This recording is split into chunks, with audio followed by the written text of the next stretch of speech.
Shalom, shalom, shalom, shalom. All right. This is Officer Marakad of the Banyan Yasharala and of the Mashara Yasharala coming to you with another Torah portion. All right. But before we start, I'd like to give all praises, honor, and glory to the Most High God, Yahweh, and we do so in the name of His only begotten Son, Hamashiach Yahweh Shai, who you ignorantly call Jesus Christ. Shema Yasharala Yahweh, Allahaya Nawa Yahweh Akhet. Hear Israel, Lord God the Lord. That's right. That's how we get down over here, okay? So, hey, y'all, pay attention to the banner, okay? It's letting y'all know what's going on, what will be going on, and you have no excuses. Right there at the bottom, the banner, dates and everything. Remember, those feast days start the night of. That's the new day. Even though it's night, it's actually the day. That's when it started. Darkness came first and then the light. Okay? So that's how the day starts. All right. Today's Torah portion is going to be good. I'm pretty sure you read the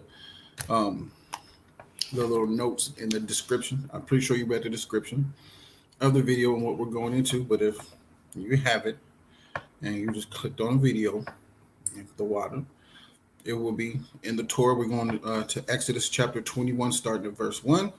And we're going to end off at chapter 24, verse 18. All right, then we're going to go to the prophets. And this is a little bit different because this is what I went over with the elders, but it's the same thing and it stays in context. We're going to go to the prophets and read Jeremiah 34, chapter 34, start at verse 8 and end at verse 22.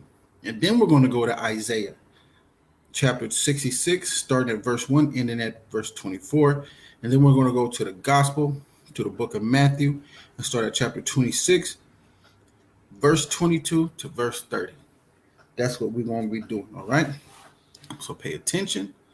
Close the one in the middle. Listen with the two on the sides, and you may learn something, okay?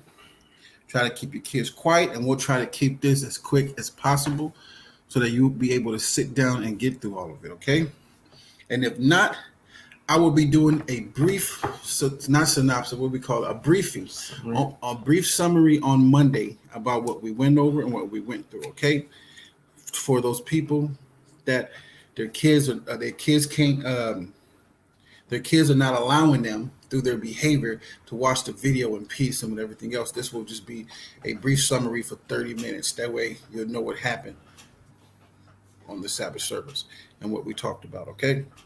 So with that, we're going to get into the prayers, and we're going to get on with this set lesson, okay?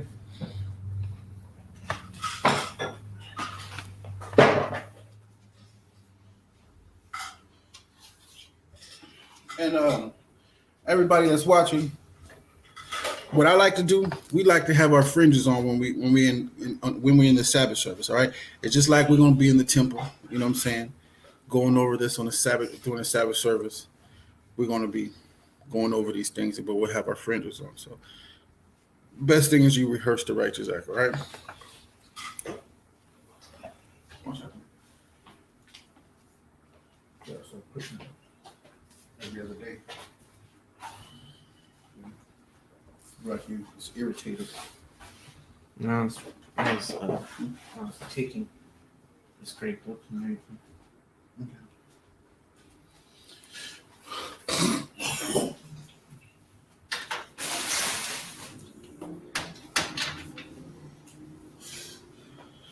All right, here we go. All right, we're going to start at the Abanawa, found in the book of Matthew, chapter 6, verse 9 to 13.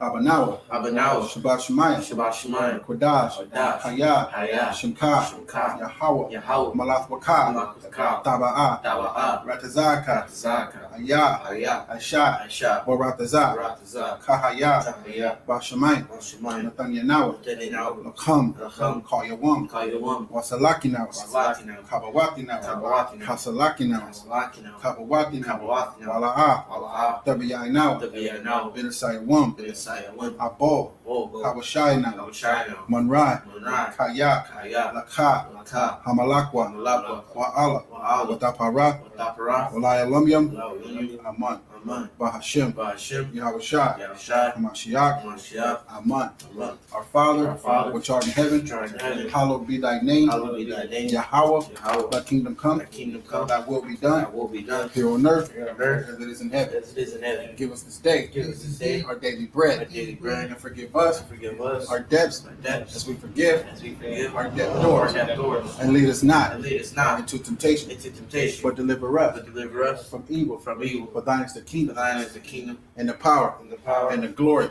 Lord forever. forever. Amen. Amen. Bahashem, Ba'ashem. Yahushua, Yahushua. Hamashiach. Mashiach. Amen. Amen. All right, now we're going to do it in Spanish. Padre nuestro que estás en el cielo, santificado sea tu nombre. Venga a nosotros tu reino, hágase tu voluntad en la tierra como en el cielo. Danos hoy nuestro pan de cada día, perdona nuestras ofensas como también nosotros perdonamos a los que nos ofenden. No dejes caer en la tentación y líbranos del mal. Yahweh Hashem, Yahweh Shah, Mashiach, Amen. Amen. All right, we're going to start early. Almighty Torah Yerushalayim. Everybody bow down.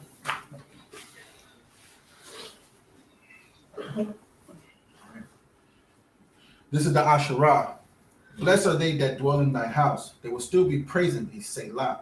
Happy is that people that is in such a case. Yea, happy is that people whose Alahai is Yahweh. I will extol thee, my Alahai, O King, and I will bless thy name forever and ever. Every day will I bless thee, and I will praise thy name forever and ever. Great is Yahweh, and greatly to be praised, and his greatness is unsearchable. One generation shall praise thy works to another, and shall declare thy mighty acts. I will speak of thy glorious sign of thy majesty, and of thy wondrous works. And men shall speak of thy might, of thy terrible acts, and I will declare thy greatness. They shall abundantly utter the memory of thy great goodness, and shall sing of thy righteousness. Yahweh is gracious and full of compassion, slow to anger, and of great mercy. Yahweh is good to all, and his tender mercies are over all his works. All thy works shall praise thee, O Yahweh, and thy saints shall bless thee. They shall speak of the glory of thy kingdom, and talk of thy power, to make known to the sons of men his mighty acts, and the glorious majesty of his kingdom. Thy kingdom is an everlasting kingdom, and thy dominion endureth throughout all generations. Yahweh upholdeth all that fall, and raiseth up all those that be bowed down. The eyes of all wait upon thee, and thou givest them their meat in due season. Thou openest thy hand and satisfy the desire of every living thing. Yahweh is righteous in all his ways, and holy in all his works. Yahweh is nigh unto all them that call upon him, to all that call upon him in truth. He will fulfill the desire of them that fear him. He also will hear their cry, and will save them. Yahweh preserveth all them that love him, but all the wicked will he destroy. My mouth shall speak the praises of Yahweh, and let all flesh bless his holy name forever and ever. But we will bless the Yahweh from this time forth and forevermore. Hallelujah. Hallelujah. Hallelujah. Hallelujah. Hallelujah. Hallelujah. Bahashem. Ba'ashem. Yahushua. Yahushua. Hamashiach. Mashiach. Amen.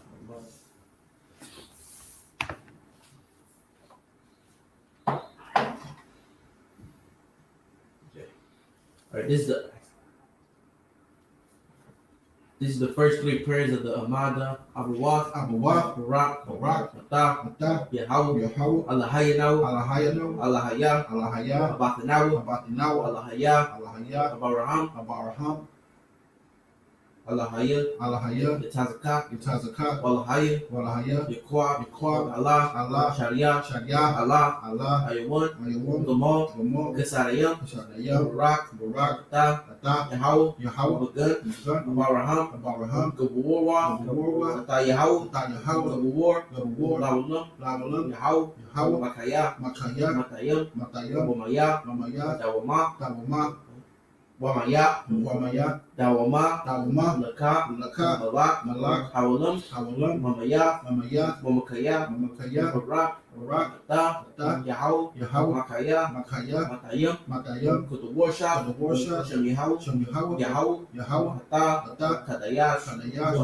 Washimka, Kadawash, Walk in the washing, Bakal, Yawam, Allah, Barak, Atah, Yahweh, Kadawash, bless you, Blessed are you, Yahweh, Yahweh, power of fathers, power of our father, power of Abraham, power of Abraham, power of Isaac, power of Isaac, power of Yaakov, power of Yaakov, almighty power, almighty power, most high power, most high power, who bestows who mercy, bestows mercy. unto you, Blessed are you, Yahweh, Yahweh, children of Abraham, children of Abraham, you are mighty you Yahweh, are mighty Yahweh, forever, forever. Yahweh, Yahweh, who receives the dead, who receives the who dead, is comparable to who is you, comparable unto you, King of eternity, King of eternity, who caused death, who caused death gives life, and gives life. blessed are you, Blessed are you, Yahweh, Yahweh, who gives life who gives life to the dead, to the dead. you are holy Yahweh, You are holy Yahweh, and your name is holy, and your name is and the holy. holy And the ones, holy ones, every day, every day, praise you, praise you forever, forever. Yahweh, Yahweh, bless you, bless you, Yahweh, Yahweh, the power is holy, the power is holy. Hashem, Bahashem, Yahushua, Yahushua, Mashiach, Mashiach, Amen.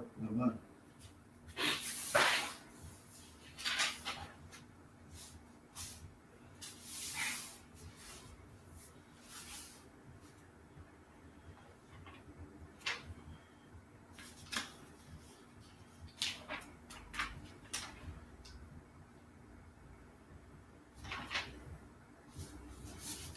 All right. A psalm for the Shabbat day. It is a good thing to give thanks unto Yahweh, and to sing praises unto thy name, O Most High, to shew forth thy loving kindness in the morning, and thy faithfulness every night, upon an instrument of 10 strings, and upon a palisade, upon the harp with a solemn sound. For thou, Yahweh, hast made me glad through thy works. I will triumph in thy works of thy hands. Yahweh, how great are thy works, and thy thoughts are very deep. A brutish man knoweth not, neither doeth a fool understand this. When the wicked spring as the grass, and when all the workers of iniquity do flourish, it is that they shall be destroyed forever. But thou, Yahweh, art most high forevermore.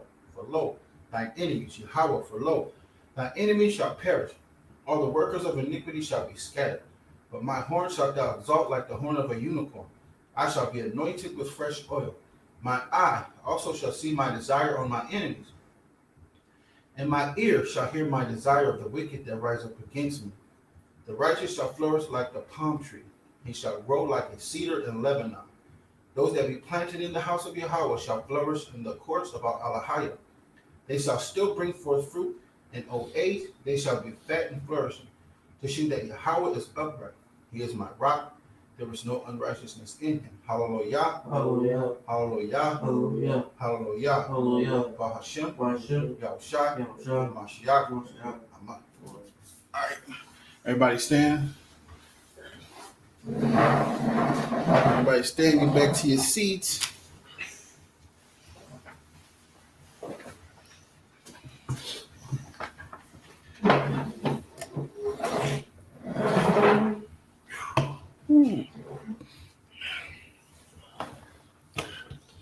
Here we go. So, everybody turn to Exodus 21 and verse 1. It's going to be a good one, y'all.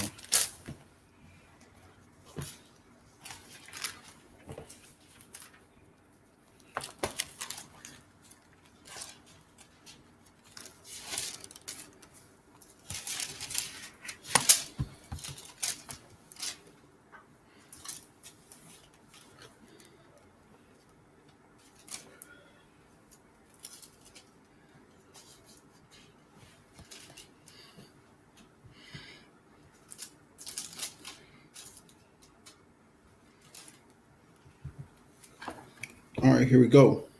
This is Exodus chapter 21 and verse 1. Now these are the judgments which thou shalt set before them. If thou buy an Hebrew servant, 6 years he shall serve, and in the 7th he shall go out free for nothing. If he came in by himself, he shall go out by himself. If he were married, then his wife shall go out with him. If his master have given him a wife, and she have borne him sons or daughters, the wife and her children shall be her masters, and he shall go out by himself. Now, this is talking about a Hebrew servant, right? So, if this Hebrew came in by himself to serve for Nakar Rakah, right?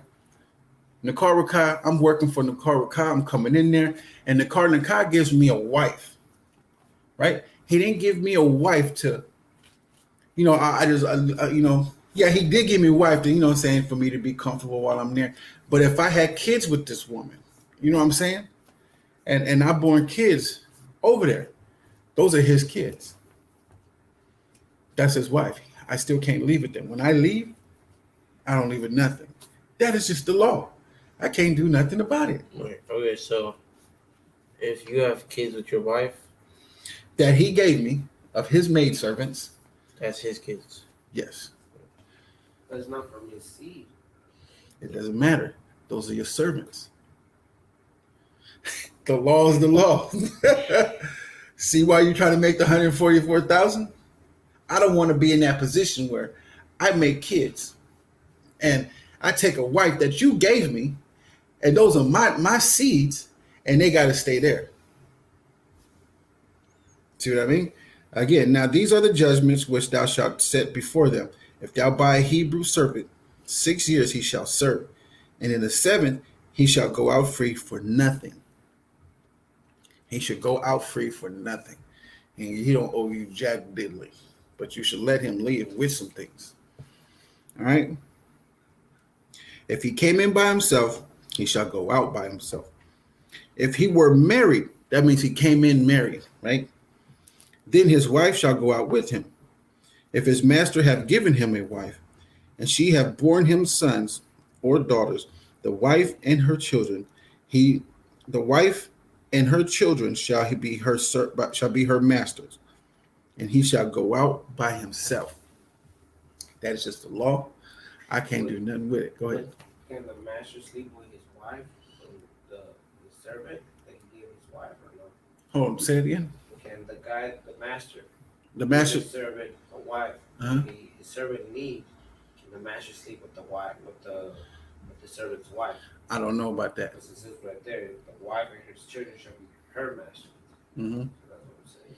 But not talking about him, the husband as a master. Talking about the master that gave her over to him. So now watch this. Verse 5. And if the servant shall plainly say, I love my master, my wife, and my children, I will not go out free. Right? Then his master shall bring him unto the judges. He shall also bring him to the door, or unto the doorpost. And his master shall bore his ear through with an awl, and he shall serve him forever. So if he wants to keep his wife and his kids, he serves him forever.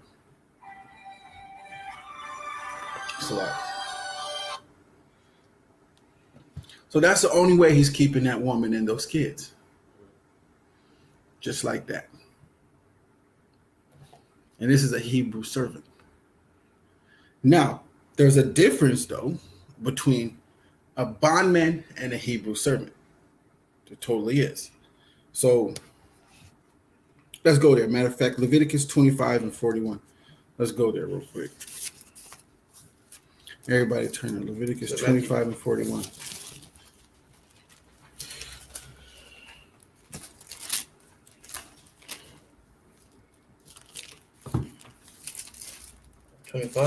Mm-hmm.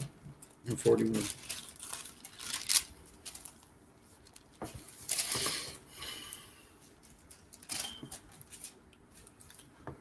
I'm gonna start at 38. I am the Lord your God, which brought you forth out of, this is Leviticus 25 and 38. I am the Lord your God, which brought you forth out of the land of Egypt to give you the land of Canaan, and to be your God. And if thy brother that dwelleth by thee be waxen poor, and be sold unto thee, you know what I'm saying? Like, you know what I'm saying? He goes to serve, or he be sold unto him, right? Thou shalt not compel him to serve as a bondservant. Now there's a difference, okay? But as an hired servant, and as a sojourner, he shall be with thee, and shall serve thee unto the year of Jubilee. That's the 7th year. It's the time of release, where you got to release your servant now. And then shall he depart from thee, both he and his children with him, and shall return unto his own family, and unto the possessions of his fathers shall he return. So the only time he's going to leave with his family, if he came with them over there. They came with him. He didn't have any children there. You know what I'm saying? So the best thing for him to do is not have any kids, or take a wife for that 7 years while he's there. you might as well fast and just do a Nazarite vow. Because I wouldn't want to make no kids and have take a wife on land unless it was a heathen itch and she was just a heathen, and I could just use her up and throw her. Like, you can keep her. Thank you. You know what I'm saying? But a Hebrew woman, I don't want to do that. You know what I'm saying? So the only time he's taking his kids and his wife with him is if he came with them over there to serve and his family was with him. It's the only way. All right. And unto his possession of his fathers shall he return, which is his land. You know what I'm saying? For they are my servants, which I brought forth out of the land of Egypt. They shall not be sold as bondmen. On Jubilee, you release them. All right. Verse 43. Thou shalt not rule over him with rigor, but shalt fear thy God. Both thy bondmen and thy bondmaids, which thou shalt have, shall be of the heathen that are round about you. Of them shall ye buy bondmen and bondmaids.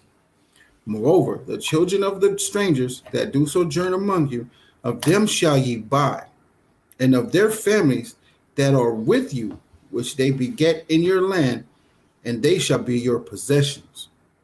And ye shall take them as an inheritance for your children after you, to inherit them for a possession.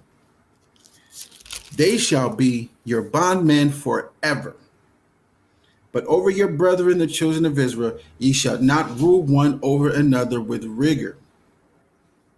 So the heathen that's around about us, them are our possessions forever. You see what I'm saying? We can't rule over them like that. You can't rule over the women like that with rigor. So most of the wife that he will get is a heathen woman. So he should be watching himself and like, you know what I'm saying, don't be having no kids by her, but you know what I'm saying, you're gonna have to spill seed. I'm saying you have to spill that seed on the ground, brother. You know what I'm saying? Something. Or pray to the Most High you don't get her pregnant. Please, I don't want to get her pregnant. I do anything to I just want to use her for what I need her for, and that's it. And Yahweh will hear you, and you just do your thing, man. That's it. All right, so let's go back over here to Exodus 21 and 7. I start at 6. This is Exodus 21:6. Then his master shall bring him unto the judges. He shall also bring him to the door, or unto the doorpost. And his master shall bore his ear through with an awl, and he shall serve him forever. Verse 7. And if a man sell his daughter to be a maidservant, she shall not go out as the men servants do. So that means she's going to be in the house now. She's not going to do the work like a bondman. You know what I'm saying? He's just selling him for like a servant. This is actually a wife. He's not selling his virgin daughter unto this man as a servant, like as a regular servant. This is his wife that's going to serve him. She's a servant to him. She's not going to go out like the rest of them, but she's still a servant, but it's still his wife.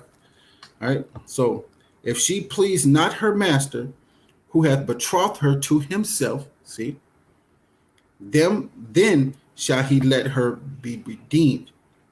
To sell her unto a strange nation, he shall not have no power, seeing he hath dealt deceitfully with her. Why did he deal deceitfully with her, Karaka? How did he deal deceitfully? Sold her to another strange nation. Pretty much it was a place for her.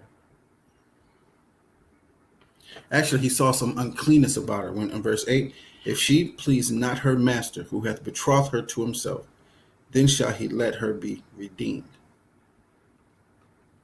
But where does it say that's unclean? Well, that's an uncleanness that, you know what I'm saying, she's not pleasing her master. To him, she's not pleasing him. Oh, so that's unclean. He sees some unclean about her that he doesn't like about her. It's an uncleanness that he doesn't like about her for the hardness of his heart. You know what I'm saying?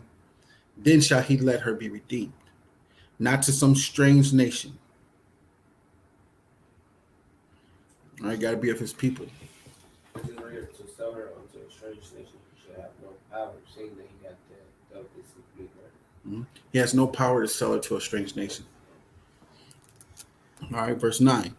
And if he have betrothed her unto his son, he shall deal with her after the manner of daughter. If he take him another wife, her food, her raiment, and her duty of marriage shall he not diminish. And if he do not these three unto her, then shall she go out free without money. So if he does these three with her, you know what I'm saying? Back in the day, that would be a reason for a woman to leave, because you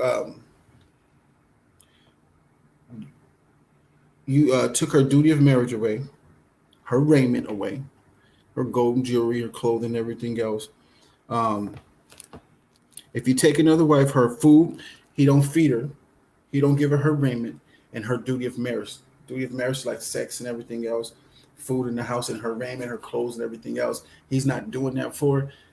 Back then, that was legal rights for a woman. Like, I'm out of here. He's not doing none of these things for me, like he said he was. But if she leaves, she can't get remarried. That's the thing. But if he, I'm saying, but this is just like, also a lot of things. Brothers will go to this precept to let females know that they can have extra wives. It justifies it. You know what I'm saying? Because you can. At the same time, this is also a thing for women, you know what I'm saying, that woman to leave you for. You're not doing these things. And that's why, a lot of women, a lot of brothers be calling women gold diggers, because this is what they're supposed to, you know what I'm saying? This is what women want. Okay, I mean, I had a different idea about gold diggers back in the day, but I've been helped to understand that it's impossible for that woman to be a gold digger. She comes about it in a real unrighteous way, but but a woman is hypergamous. That's naturally what she wants. Your daughter wants that too. Why not the woman? You know what I'm saying? You shouldn't slander the woman. Hey, that's just what they want. You know what I'm saying? Cool. You know what I'm saying? Like they'll say, it ain't tricking if you got it. You know what I'm saying? You're not tricking that woman. Hey, if you get with a woman, you should know that she wants jewelry, she wants food, you know what I'm saying? And she wants duty of marriage, period. That's what she wants. Off top. Women like nice things, bro. That's what they want. You should have a job where you can pay for that shit there. If not, don't get with her. Leave her alone. Wait, so because my idea of like a gold digger is like boom, they give it you because you got money, and then when you lose that money or something goes bad, they leave you. That's the unrighteous thing. That's the unrighteous gold digger that I don't like. When your money gone, she gone. That's, well, if you really think about it, you just took her food, raiment, and her duty of marriage away. So yeah, she leave your ass because you broke now. You know what I'm saying? You're not supposed to be broke, brother. You know what I'm saying? So that's just natural. You know what I'm saying? It's right here in the scriptures. You know what I'm saying? Brother, if you don't like it, get your shit together. That's what's up. I have no problem with that. I ain't tricking. I'm with my lady and buying her shit. She like nice things. I got the money. I'm finna get my woman nice things. But before I got with her, I understand where she's coming from. She understand where I'm coming from. If you leave, my chips are down. You ain't going nowhere. So you can't do that. And she understands that. But once we get that understanding and we've been with each other for a while, cool, baby. You know what I'm saying? She wants this expensive. I know she's going to want these things. I'm cool. That's basically how it was back then. Yeah. When you go inside Isaiah and Jeremiah and everything, we was exactly. They'll call them women gold diggers. Women, a woman is hypergamous. They supposed to be that way. That's just how they are, man. You know what I'm saying? So you just get your shit together, brother. That's what that is. You get your shit together and stop calling these women gold diggers. They're hypergamous, you big dummy. All right. I was about to do something. Whatever.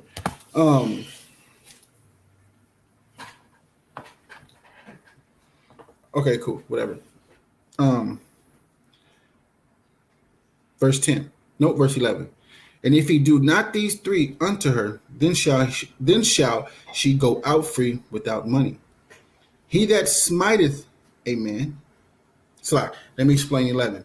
And if he do not these three unto her, then shall she go out free without money. Or I explained already. Verse 12. He that smiteth a man so that he die shall surely be put to death. That's murder. All right. Verse 13. And if a man lie not in wait, but God deliver him into his hand, then I will appoint thee a place whither he shall flee. What is that called? A place where he shall flee. It's the lands that they built for the people that It's called something. for the What would you call it in the car? Faith heaven, so- It's close. It's close. You know what I'm saying? If anybody else got the answer, type it in. I'll read it again. He that smiteth a man so that he die shall surely be put to death. And if a man lie not in wait, but God deliver him into his hand, then I will appoint thee a place whither he shall flee. Okay? What is this place where he's going to flee? What is it called? That's what I'm trying to get from folks. What is this place called? Look, there's a knock over there. What you doing? Let me see. Let me see your screen. Hmm? Let me see the screen. I was responding to something.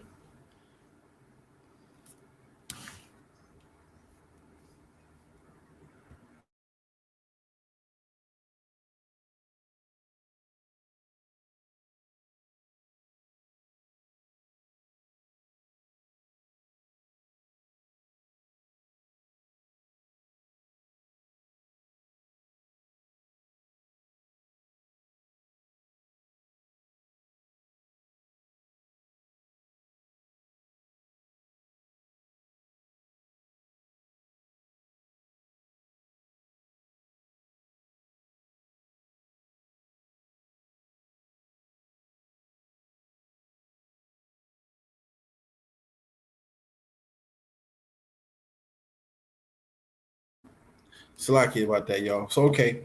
This is called a place of refuge. That's what it's called. A place of refuge. All right. So I'm going to go there real quick. Deuteronomy 19:3.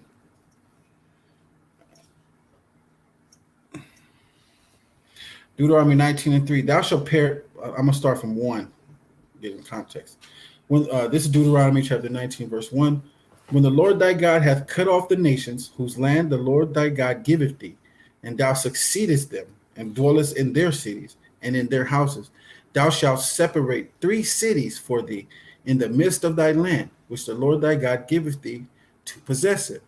Thou shalt prepare thee a way, and divide the coast of thy land, which the Lord thy God giveth thee to inherit, into 3 parts, that every slayer may flee thither. The Most High is giving these slayers a way to flee, because they may be innocent or they may be guilty. And if they still guilty, he gives them a way to go over there into a what? Okay. No. What else? Too cute, right? Into a trial. Until he's tried. Innocent until proven guilty. But they don't do that, huh? So,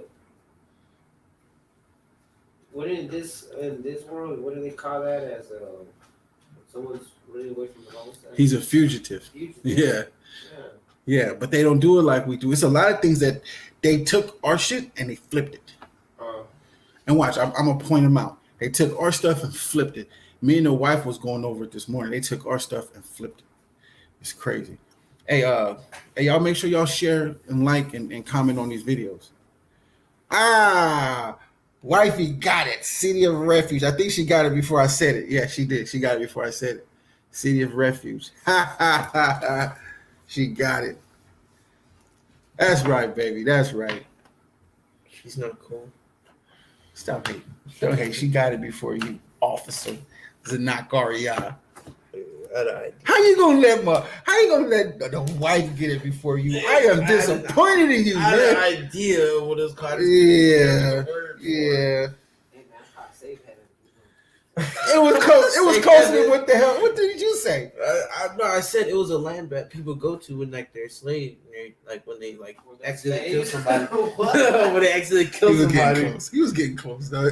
But hey, the cars was closer than what you said. You know, Safe haven. Safe haven. Oh, that's a safe haven. Okay, where's I about to go?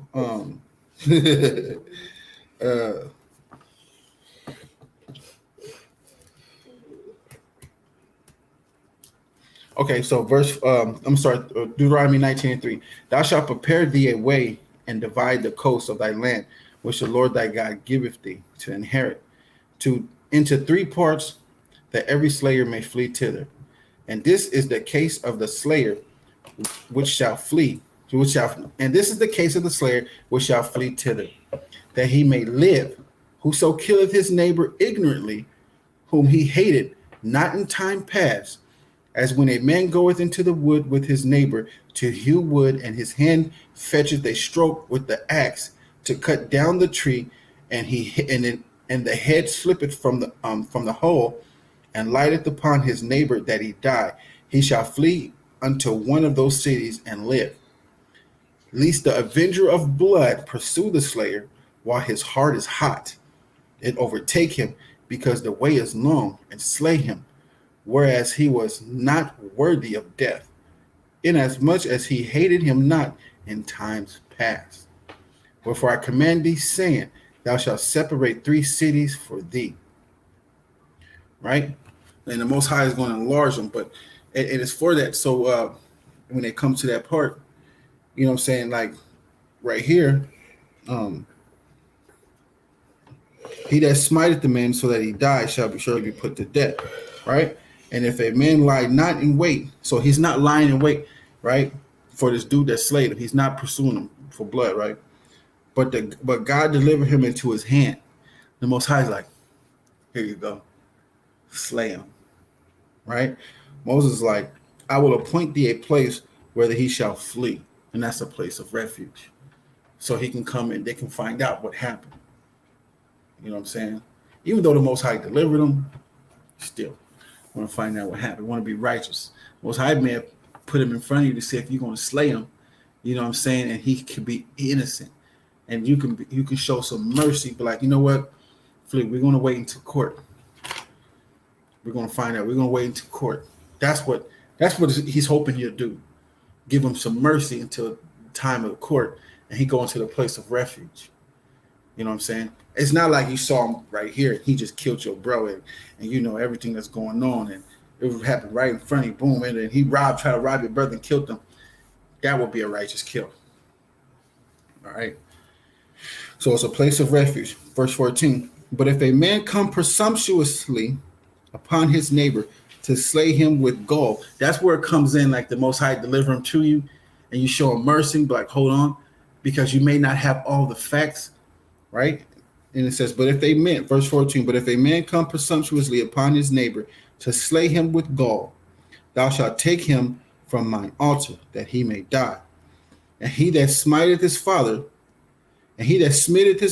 and or his mother shall be surely put to death.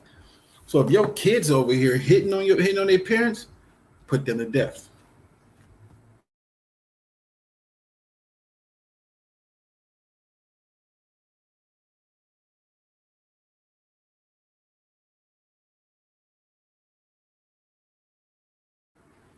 So yeah, if your children are hitting on their parents and everything else, them little bastards is worthy of death. They worthy of death, man. You bring them unto the elders and we'll stone them. I got a brick just for somebody's son right now. I have a question. So like, say like there's a family and like the parents hit the kid, but like in like an abusive way, like just hit like him and everything, and he fights back. Is that unlawful? Yeah, what if they got an abusive father or mother and hit the kid or the son or daughter to stand up, and that's unlawful? Well, that goes with the precept of provoke not thy children to wrath. That will happen. That's what happens. You provoke that child to wrath, and now he protected himself because of your wrath. And we know what wrath is. Real quick, give me my book. Where's my book? My small little green one. I just had it over. Hold up. So, yeah, that's what provoke not thy child to wrath. When you provoke them to wrath, what happens? You know. I mean, that's an abusive father or mother. Yeah. So provoking your child to wrath, those things happen. Now he's protecting himself. You know what I'm saying? And things like that.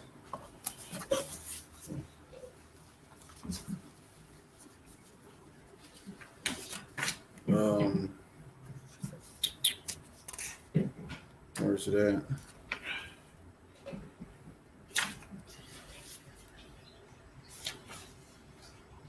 Wrath, passion, anger, heat, anger forthwith, boiling up and soon subsiding again. Subsiding is become less intent and violent or severe.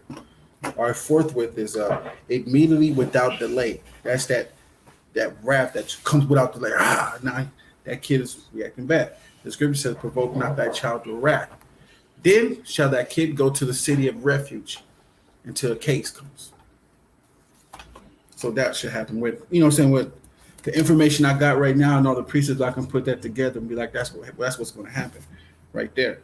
You know, that child shall, flee to a city of refuge until a court date comes around and where the judges can get together and see what happened. You know what I'm saying? And put everything together. So right now, he will, if I did that to him, he will just run to somebody else's house and stay there until time of judgment and stuff happens. You know what I'm saying? So it'd be like he can tell his side and what happened. And then that's where that precept comes in. You know what I'm saying? Provoke not thy child to wrath. That's what happens. So it'll be found out and they'd be like, man, hey, you know what I'm saying? Hey, bro, what you doing? All right.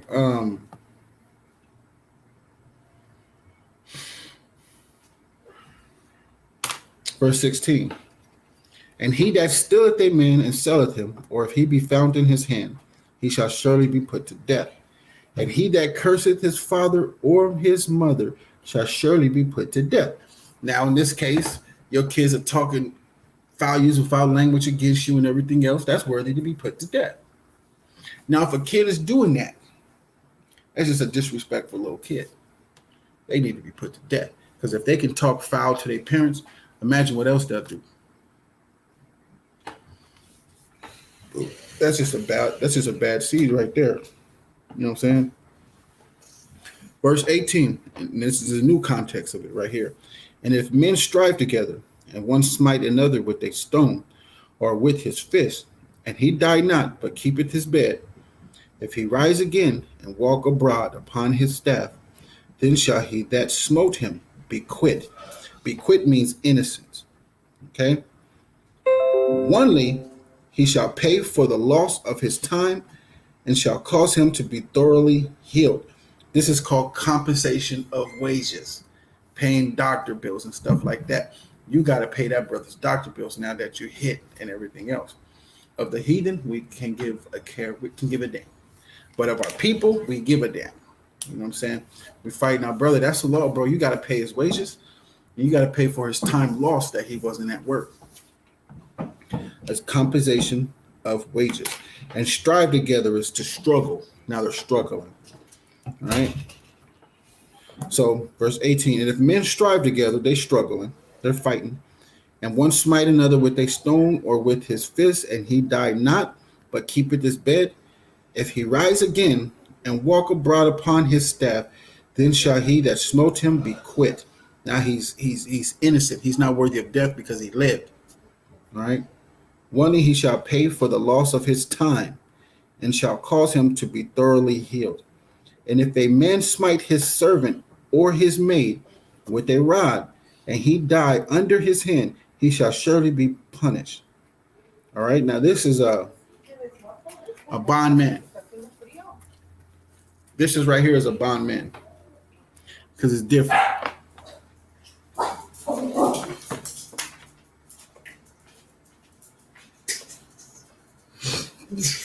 That was his excuse. Damn kids. All right, verse 21. Notwithstanding, if he continue a day or two, he shall not be punished, for he is his money. That shows you right there. That was the bond servant. That's his money. You know what I'm saying? He can only be punished, not put to death for his bond servant. He can be, he can't be put to death for, killing one of his servants because that's his money. You know what I'm saying? He can be punished, but not put to death for it. Verse 22. If men strive and hurt a woman with child, so that her fruit depart from her, and yet no mischief follow, he shall surely punished. He shall be surely punished, according as the woman husband will lay upon him. and he shall pay as the judges determine. And if any mischief follow, then thou shalt give life for life. Mischief is harm or hurt. And if harm or hurt follows, then thou shalt give life for life. Right? So let's break this up. And mischief is in the Strong's H611. It's talking about evil, harm, or hurt. But when you look it up in the dictionary, mischief is playful misbehavior or troublemaking, especially in children. So they're being children, they're playing around. But this is, what is it talking about? If men strive together, right? Strive, they struggle, and hurt a woman with child, so that her fruit depart from her, and yet no mischief follow, he shall be surely punished. Right? No horseplay, nothing follows, he shall surely be punished, according as the woman's husband will lay upon him, and he shall pay as the judges determine. And if any mischief follow, then thou shalt give life for life. All right, they were fighting, and mischief just follows, that playing around just follows, keep happening. You know what I'm saying? She gives life for life. But in this context right here, just to break it down thoroughly, they was playing around, or they was fighting, but they were striving together, so they were struggling, they were fighting, and his wife was right there. And you know how women get. They're going to help their dude, and she pregnant, and they forget about the baby being in their stomach. They are going to forget about that, right?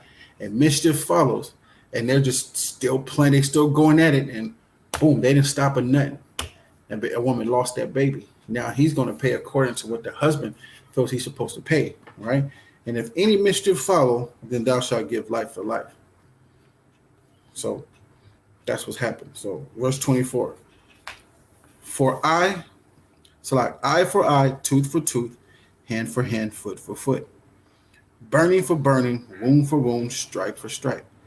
If a man smite the eye of his servant, or the eye of his maid, that it perish, he shall let him go free for his eye's sake.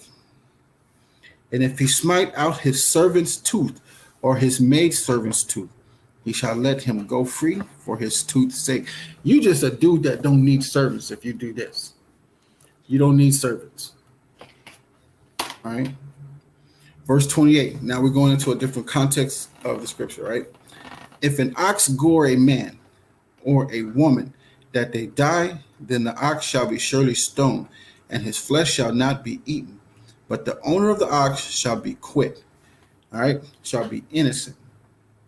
But if the ox were wont to push with his horn in time past, and it hath been testified to his owner, and he hath not kept him in, but that he hath killed a man or a woman, the ox shall be stoned, and his owner shall be put to death. So the first time, the ox is not known to gore people, push them around, and try to hurt them. He's not known. The master didn't know. Nobody ever told the master. But the second one, the master knew in times past that his ox be hurting people and always tries to hurt people. And he didn't say nothing to him, and they die, he's going to be put to death. But this is for a Hebrew servant right here. This is not for a bondman, because a bondman, that's his money. Do what he wants. Can't say nothing about it. Verse 30. If there be laid on him a sum of money, then he shall give for the ransom of his life whatsoever is laid upon him. And this is called compensation of death. Right here. So if he don't want to be killed, he can give up the money, like, here, man, here, because he don't want to be put to death. They do that today, man. I'm suing you for, like, cops killing us and everything, thing. Give us money for it. But nah, we don't want your money. We want you to die. F the money. No money. We ain't suing nothing. No. And that's what our people are doing now. They're taking the money and saying, nah, I want blood. Pull this right here. You deserve death. Eye for eye, tooth for tooth, foot for foot, burn for burn. Life for a life. That's it. Right there. And that's called compensation of death. So verse 31. Whether he have gored a son or have gored a daughter, according to this judgment shall it be done unto him. All right. If the ox shall push a manservant or a maidservant, he shall give unto their master 30 shekels, and the ox shall be stoned. This is called what? Workers' compensation now. These are hired hands. All right? These are hired hands from someone else. All right? So this is like verse 31. Whether he have gored a son or gored a daughter, according to the judgment shall it be done unto him. If the ox shall push a manservant or a maidservant, he shall give unto their master 30 shekels, and the ox shall be stoned. So the person that owns the ox is going to give to this person over here that's lending his servants out to him. Workers' compensation, or what you call those what do you call those things that people what is it called that Global War used to go to one? Labor ready. So labor ready will, hey, I got some dudes that'll do the work for you. Boom. You know what I'm saying? And then something happened to them, worker compensation. Right? So that's like unemployment, you know, and all that stuff. They get hurt and they get unemployment, or it's what's that other stuff?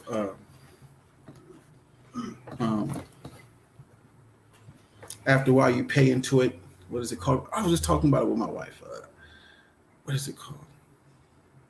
Can't nobody help me out on this. Not workers' comp. It's something else. You pay into it on your paychecks. Hey, help me out if y'all can. It's damn. Yeah, Social Security. There you go. You pay into Social Security every paycheck, and you can pay into it right there. Social Security, right there. All right, verse 33. And if a man shall open a pit, or if a man shall dig a pit and not cover it, and an ox or an ass fall therein, the owner of the pit shall make it good and give money unto the owner of them, and the dead beast shall be his. And if one man's ox hurt another's, that he die, then they shall sell the live ox, and divide the money of it, and the dead ox also they shall divide. Now, can they eat that dead ox? No. Because it died of its own. You have to kill It fell into a hole, and that's how it died. It didn't die of itself, like from old age. It didn't die because other animals gored it and stuff. Like, watch this. This is a. No, they died for being stupid. Well, they are stupid. They are stupid. They are stupid, man. This is Exodus 22:31, and it reads, "And ye shall be holy men unto me, neither shall ye eat any flesh that is tore of beasts in the field. Ye shall cast it to the dogs." So the dogs eat it. Yeah, dogs are the heathens. They're considered dogs too, because you can sell that to them. So it wasn't tore of itself. It didn't die of itself. It died by falling into the hole. That's the only thing. So it's basically like you just taking a knife and cutting its throat. You know what I'm saying? You trapped it. You know what I'm saying? And that sucker died in the hole. You set a trap for it with some leaves over it and branches, and then walk past, boom, and just died. Now you ain't got to kill it. You can just get it up with a rope. Boom. All right. Or if it be known, let me start at verse 35. And if one man's ox hurt another's, that he die, then they shall sell the live ox and divide the money of it, and the dead ox also they shall divide. Or if it be known that the ox hath used to push in times past, and his owner have not kept him in, he shall surely pay ox for ox, and the dead shall be his own. He's going to pay ox for ox. You know what I'm saying? He's going to have to pay that price of that ox, and the dead one's own. They ain't split no money, but the other money they split. You know what I'm saying? The live ox that they sell, you know what I'm saying? They're going to split that ox in the money. You know what I'm saying? But this one, he's paying ox for ox. He ain't getting nothing. But the dead one is his. All right. Now we're going to chapter 22. All right. So anybody got anything to say about those? Okay. Now remember this. In chapter 20 is when the law started to be said. And it's still going on. Laws are still being told. The statutes and commandment are still being pushed out. Moses is still getting these from Yahweh. They're still going out. They're still going out. They're still going out. Okay. All right. This is Exodus chapter 22 and verse 1. If men shall steal an ox or a sheep and kill it or sell it, he shall restore 5 oxen for an ox and 4 sheep for a sheep. If a thief be found breaking up and be smitten that he die, there shall no blood be shed for him. So there can be no avenger of death now, because he broke into his house, or he broke into his house doing something and he got shot and killed, or he got killed for doing it. All right. Verse 3. If the sun be risen upon him, there shall be blood shed for him. For he should make full restitution. If he have nothing, then he shall be sold for his theft. All right. So if the sun be risen upon him, who think they understand what that means? If the sun be risen upon him. If he wakes up in the morning. What do you think? Hey, if you guys can answer it, go ahead. What does it mean if the sun be risen upon him?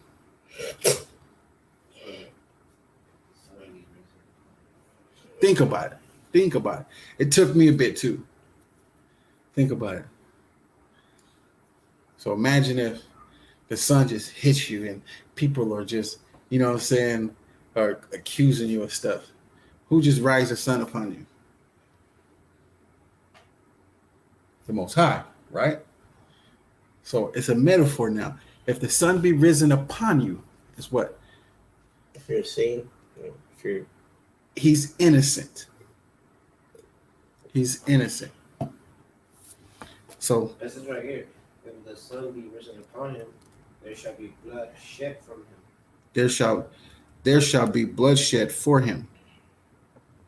For him. That means he was killed, but he was innocent. It was found that he was innocent. But the thing is that he was found in someone else's house. Yeah. As a thief, he found. So think about that too. Oh, so it's pretty much saying like, if a man is hungry, who's your brother? Give him something to eat. Help him out. That too, I didn't think about it. What if he was seeing your daughter? And he was in the house. He was in the house and you killed him and told everybody else that he was stealing. Oh, so pretty much you're lying. Exactly. You just killed him because he was in your house and he was seeing your daughter. Exactly. But you could still kill him because he was seeing your daughter without your permission. So Nah, you can't that's kill not him. worthy of death. That's not worthy of death. Not even a punch in the face or smack it. I would say it's a punch in the face. I don't think it's lawful. Yeah. I would say It's not unlawful because if he's seeing your daughter, it's not unlawful to marry. You're supposed to marry. Yeah, but isn't the dad supposed to choose the husband for the daughter? Yeah, that's just a principle. It's not a law, but it's a principle. You're supposed to have principles and standards. civil. You Right. come in my house without my permission, I'm knocking you the fuck out. Right. But I don't think it's worthy of death. All right.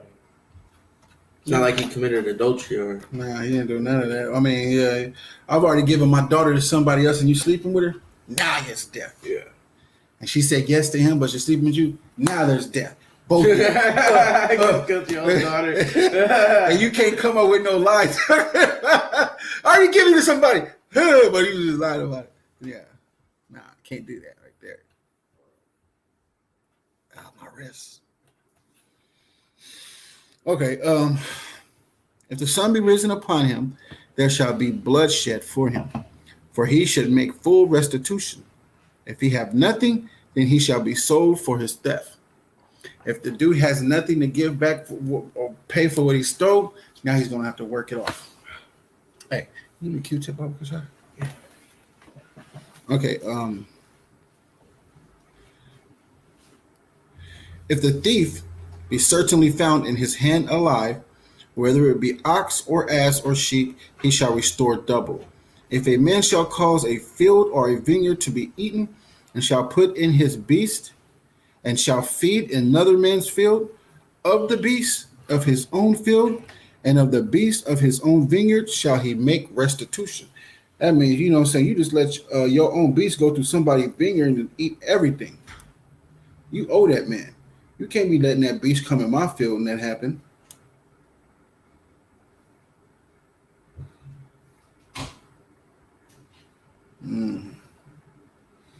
Slack, y'all. Slack. All right. Verse 6, different context now. If fire break out and catch in thorns, so that the stacks of corn or the standing corn or the field be consumed therewith, he that kindled a fire shall surely make restitution. And if a man deliver unto his neighbor money, all right, so let me stop there. Verse 6, that is called arson. But man just arsons your field. He just goes and lights fire to it. You know what I'm saying? Or he's walking by, you know what I'm saying? He's smoking a cigarette, which is unlawful. You know what I'm saying? And he tosses a cigarette into your vineyard and he burns the damn thing down. He's going to make full restitution. You got to pay that back. So now you see when somebody burns the field, you know, somehow they don't catch the person. You know what I'm saying? But at the same time, you owe those people to whose houses you burnt up. That's why now they have insurance, house insurance and stuff like that for situations like that. And then you got natural disasters of lightning hit the field and burn the whole field. You know what I'm saying? That's just the Most High. You did something wrong. He burnt your vineyard down. And we're going to find out a reason why the Most High will burn your vineyard down in the next chapter. Watch. All right, verse 7, different context. If a man shall deliver unto his neighbor money or stuff to keep, and it be stolen out of the man's house, if the thief be found, let him pay double. If the thief be not found, then the master of the house shall be brought unto the judges to see whether he have put his hand into the neighbor's goods. So this is like, you know what I'm saying, the car took my stuff over to your house and everything, and it got stolen. You know what I'm saying? And you're like, I didn't do it. You know what I mean? And, you know, there's nobody there. You don't know who the thief is. If you knew who the thief was, you can tell us and we'll go get him. But if you don't know who the thief is, it's like automatically, all right, did you steal it? And you saying it's gone. You don't took it from his place and put it over here now. You know what I'm saying? That's when you bring them onto the judges. All right, hold up. If the thief be not, verse 8, if the thief be not found, then the master of the house shall be brought unto the judges to see whether he have put his hand unto his neighbor's goods. For all manner of these trespasses, that's a trespass, whether it be ox, for ass, for sheep, for raiment, or for any manner of lost thing, which another challengeth to be his. I'm going to say that again. For all manner of trespass, whether it be for ox, for ass, for sheep, for raiment, that's clothes, or for any manner of lost thing, which another challenges to be his, the cause of both parties shall come before the judges, and whom the judges shall condemn, he shall pay double unto his neighbor. Verse 10. If a man deliver his neighbor an ass or an ox or a sheep or any beast to keep, it die, and it die, or be hurt, or driven away, no man seeing it, then shall an oath of the Lord be between them both, that he hath not put his hand unto his neighbor's goods, and the owner of it shall accept thereof. He's like, bro, I promise you I had nothing to do with it. He has to accept that oath. He has to accept it. He can't do anything other. He can't come back, fuck them, or fight you. Nah, bro, it's done. Somebody took it. He just don't know who did it. You know, or he took he's like, hey, bro, I got these ox or these baby calves or nothing. You know what I'm saying? Can I keep them on your land till I get back? Because the other ones will beat them down. He's like, yeah, cool. And I come back, one of them died or got hurt or anything else.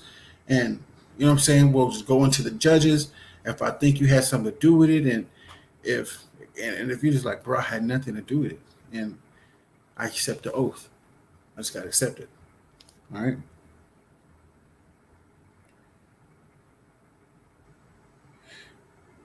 All right, so verse 11.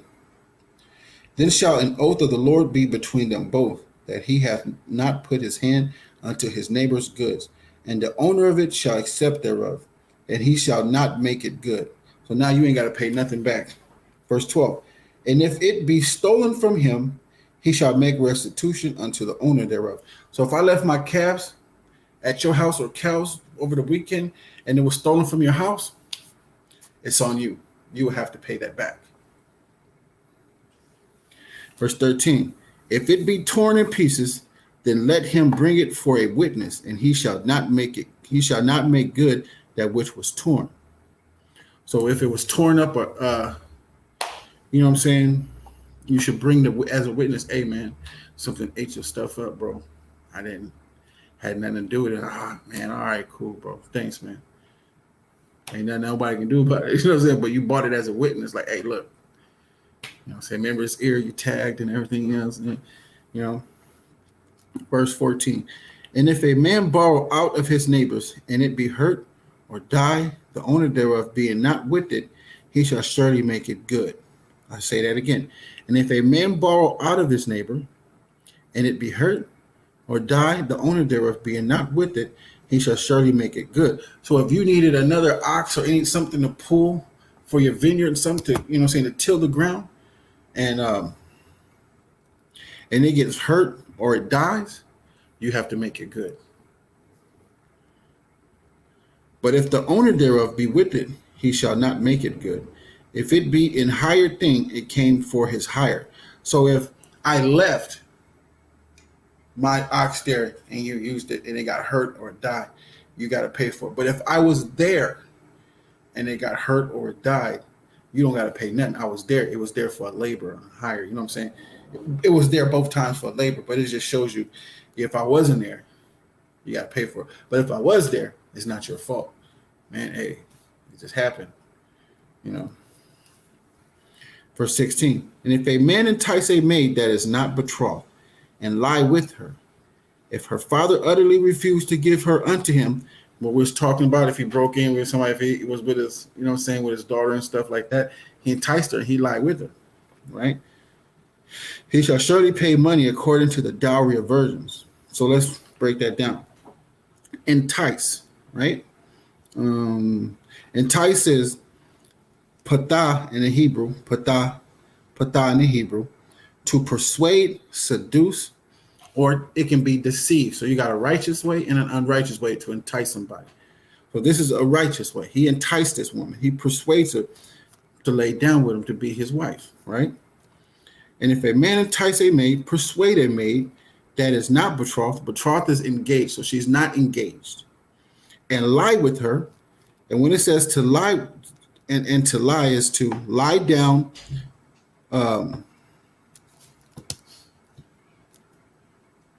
lie down or sexual relations. It's in the Strong's H 7901. Strong's H 7901. It's to lie down or sexual relations. So verse 16, if a man entice a maid, persuade a woman that is not betrothed, that is not engaged, and lie with her, have sexual relations with her, he shall surely endow her to be his wife. Now, endow means to obtain or acquire by paying purchase price, give dowry. He already slept with her. So to endow her to be his wife, he has to now pay the dowry of virgins. She's already his wife by laying down. This cuts the hell out of a lot of people. See why the law is very important to read? It gets that all out the way. Like I be saying, Israel's full of doctrines. So what's your thinking on young men and women having sex? Can you tell me why? I don't want you throwing pebbles at me from over there. So why are you saying that? Oh, because how it talks about, like you were talking about, like virgins and everything. Mm-hmm. So they'll talk about how the young women marry young and stuff like that. So I wanted to see your viewpoint on it. Well, a young woman marry young doesn't necessarily mean she has to marry a young woman. It can be an older man too. That young woman marry an older man. It's best sometimes for a younger woman to marry an older man in these time of days, because young men don't know what the hell they're doing or talking about these days. So happy you might find a young man like you. So when it comes to a young woman marrying young to a young man. That's what you're talking about? Yeah. What do I think about that? Yeah. Two teenagers? Yeah. I would say it's up to both parents based off the mindset of both of them and the understanding of what happened. I mean, what's going on. If they have an understanding about what's going on, I wouldn't have a problem with that. Okay. Oh, you know what I'm saying? It just depends on the mindset. You know, that's why parents are supposed to meet parents so they can see what, you know what I'm saying, the surroundings they're coming from. That's how I feel.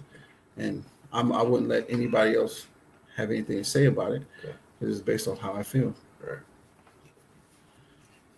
Just a second, Israel.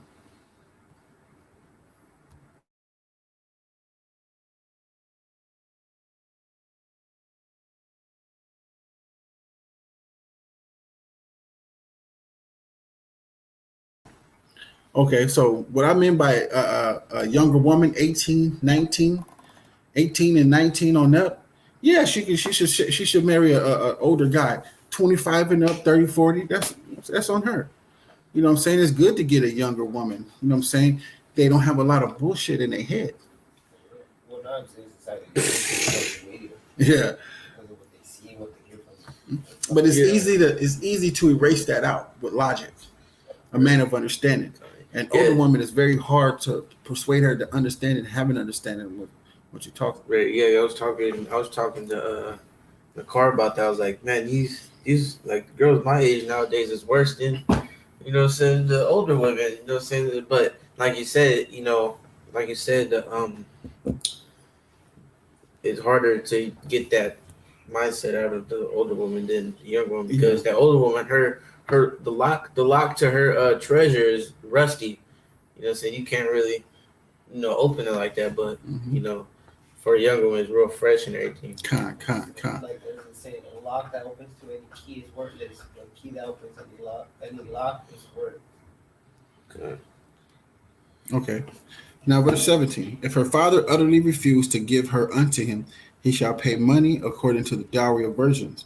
That's why he said he shall surely endow her. But now the father is not his man. He refuses. Now you got to give him the dowry. So he already knows that he's going to have to pay a dowry now of that virgin. All right. Endow. A lot of people be like, see, endow her. And they may take that out of context instead of looking what that means. Endow. They will probably think, what you think they'll probably think endow means? What does a Christian would think?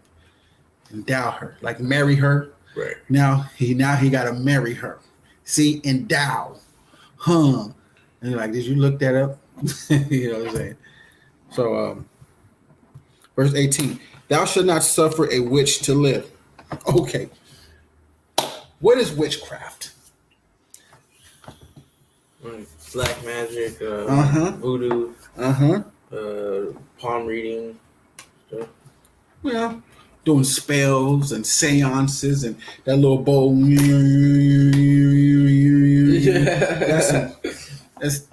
That's messing with the mind. You know what I'm saying? A witch, she poisons people and everything else, make these potions and everything else. And, what else? You got these cards. Tarot cards. Yeah. And stuff like that. Yeah, that's part of witchcraft and stuff like that. You also have Staging the house also witchcraft. Nah, they just it was a part of their little thing. It doesn't get away bad. It doesn't push away bad spirits. It just smells good. You can get some myrrh. That pushes bad spirits off. With witchcraft, or would that be idolatry when they have a picture of someone and they put like candles around it? I won't think it's witchcraft, but I say it's idolatry, worshiping other gods. Just adultery, idolatry, same thing. Because we're married unto the Most High, so worshiping another god is committing adultery, which is worthy of death. While they sitting there, they ain't repenting, they keep doing it. You take a sword to the back of their neck and. But we ain't got to do that. Most High gonna do that. We just be like, hey man, somebody gonna chop your neck off for that. Yeah, man, let's stop that. Repent, brother, repent. I hate those people that say they believe in God, but then they have this other idolatry. We believe it. Blind faith. Like, we believe it. Her state say believe it not, but then we have a little necklace right here of the freaking hand that means pretty much the chakras. Ooh, they activating their chakras and shit. Shut up.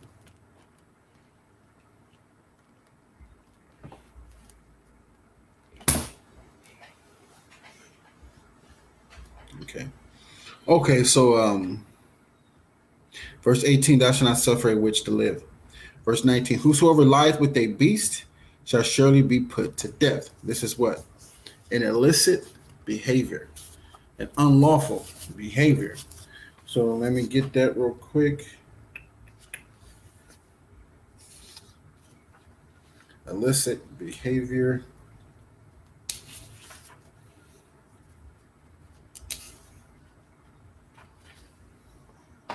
This is a fornication. All right. Whosoever lied with a beast shall surely be put to death. That is an illicit behavior. Illicit is forbidden by law, rules, or customs against the law, right? Illicit sexual intercourse, right? Sexual intercourse with close relatives, that's a fornication. Sexual intercourse with a divorced man or woman, fornication. What is it?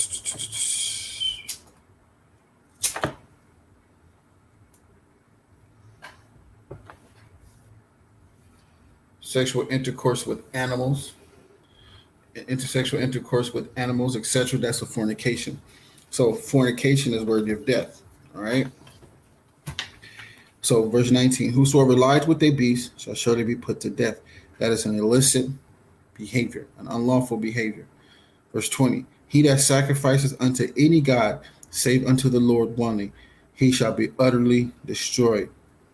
So sacrificing unto other gods, that is what? Thanksgiving, that is Christmas, that is Halloween, that is Valentine's Day, all these other false gods they're sacrificing food and cooking food for on that day. Tomorrow, I think tomorrow's Valentine's Day. So. That's idolatry. All right. Which is adultery, worthy of death. Yeah, man, it's like, speaking of Valentine's Day, is and this holiday is so wicked, man. It's like on Valentine's Day, it's all about just catering to your girl and everything. Idolatry. Chocolates and stuff. Idolatry. It's supposed to be catering for both of you guys, but mostly for the girl. Right, exactly. But you know what's crazy is when Valentine's Day first came about, it was about Sacrificing. exactly. And like killing, like the Romans used to kill, used to walk around naked and stuff like that, and then kill like single women that didn't have no husbands and shit, and rape them or something like that. Right. It was crazy. And then people are worshiping the woman so much that now the women are just going crazy now. Cardi B talking about how the man should never get a gift that's more expensive than the gift that he gave you. Yeah, it's dumb. Did you see that? Yeah, Like she was like if he gives you flowers, give him grass. I'm like, what kind of grass are you talking about? Marijuana grass? it's crazy because they always use that saying, it's the thought that counts. So Right. it's like, okay, then if it's the thought that counts, then why are you whining about something that I get you that's not that expensive? Right. But the thing is, like, they just want to put it out there on social media so everybody could be like, ooh, wow, oh my gosh. He got me a Chanel bag. Yeah, right? Freaking weirdo, yeah. Like, I saw this meme, how it's like, this guy's like, you about to spend $600 on a room to have 3 different kind of sex position with a girl.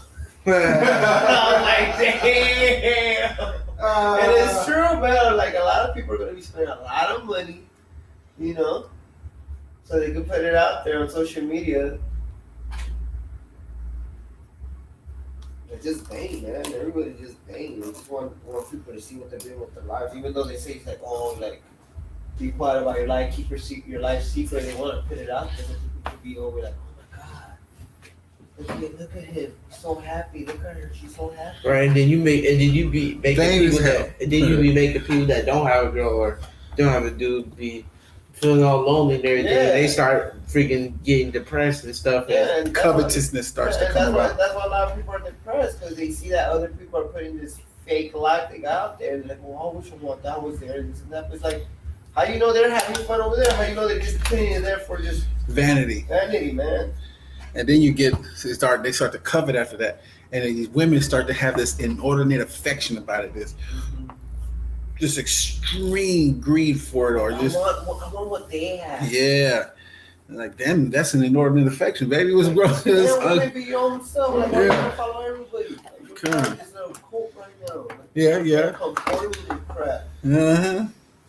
Man, hey, I didn't have a girlfriend on Valentine's Day. I broke up with her for no reason at all. Just be mad at her, make up something. Like, man, nah, make you get on my goddamn. And then she's like, every time the holiday roll by, you break up. Why, bro? That's when I was in the world. Save money. Yeah. That for me. Well, last year I was getting ready for a party, and it was during that Valentine's Day. Uh-huh. And my ex-wife, she wanted to do something. I was like, nah, we ain't doing that. We ain't celebrating that. We conform to that. Like, she even said it to our roommate, and I went out and I checked her. Like, what, we saying that? Like, what? I'm not gonna conform just because everybody's doing it. Yeah. I got a fight coming up. Oh, she says like, no, you don't need to say that. Damn. Telling y'all business, everybody. Yeah. That still got money on it. Don't lose that. And like last year it was crazy because I started talking to this one girl like during February, and it's crazy how everybody at the school, and the thing is, it's like everybody knows each other, so the word gets around. Everybody at the school starts coming to you like, oh, what are you getting a girl for Valentine's Day? Oh, what are you getting a girl for Valentine's Day? And then you start, a brother in the truth, you start to be like, damn, man, like now I'm starting to feel bad because, I don't celebrate Valentine's Day, but that's when the spirit got to take over. Like, psh. So I had to tell her straight up, like, hey, I don't celebrate no Valentine's Day, bro. Honestly, it's dumb because it's the same thing. You just get chocolates, a pear, and roses. It's the same thing every damn year. It's like, what the hell, man? You see like little vendors out there hustling. Hey, I get props for this car, putting in the work there. But at the same time, like, damn, it's the same thing. Mm-hmm. Who gets the biggest bear? And then at the end, they don't even care about the bear. They throw it away or they give it to the damn dog or something. It's the money. Which you could do that, like, you can give your girl flowers every other day. It's like, damn, like, everybody, probably like, if you guys have your own house, every time you come back from work or something, have a flower, put it inside the pot and everything. But you know it's exactly that. Everybody's doing it. Oh, we gotta do it too. But they're like, oh, I don't follow what people say. I don't want to follow what a book says. But it's like, man, you're already following what the world says. What the hell are you talking about? Oh, covetous bastards. Covetousness. Let me get that out.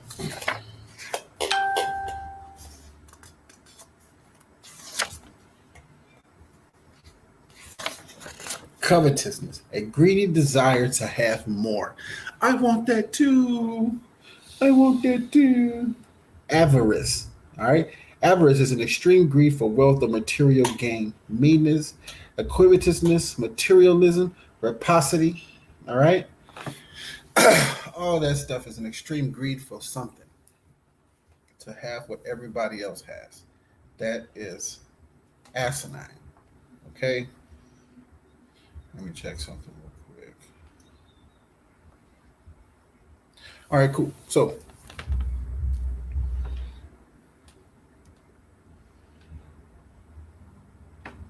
verse 21. Thou shalt neither vex a stranger nor oppress him, for ye were strangers in the land of Egypt. Okay. Now let me give you a different view on that. I'm gonna go to Exodus 23:9. Also, thou shalt not oppress a stranger, for ye know the heart of a stranger, seeing ye were strangers in the land of Egypt. Basically saying, why would you oppress a stranger knowing that you were a stranger in the land of Egypt? But this stranger is an Israelite. This stranger right here is an Israelite stranger. Now, the thing is, it also applies for heathen strangers. Now, after they served 1,000 years of slavery and captivity, you know what I'm saying? We're not going to be oppressing them and vexing them like that. You know what I'm saying? They're going to be, in their own land, but we're gonna be teaching them. And it'd be an unrighteous thing to just start vexing and oppressing them for no damn reason. You know what I'm saying? Most High don't like that, especially when you do it to his own people. Show some respect and be cool. Show thyself friendly. You know what I'm saying? If it's possible, get along with all men. So if it's possible to you, get along with all men. Why go pressing and vexing somebody? But this is definitely talking about an Israelite, but it can also be applied to a heathen as well. You know what I'm saying? So verse 22, ye shall not afflict any widow or fatherless child. A widow is a woman whose husband has died, but a fatherless child will also be having no father because he is dead or absent from the home. Their father is dead or absent from the home. That's a fatherless child. So, Pretty much a bastard. no, a bastard is a father sleeping with his daughter. According to the Bible, a bastard is a father's. Well, if you're sleeping with your close to kin, like father and mother, that's close to kin, right? And brother and sister, that's from the same father and mother, sleep with each other. That's close to kin. And they have a child, that's a bastard. All right.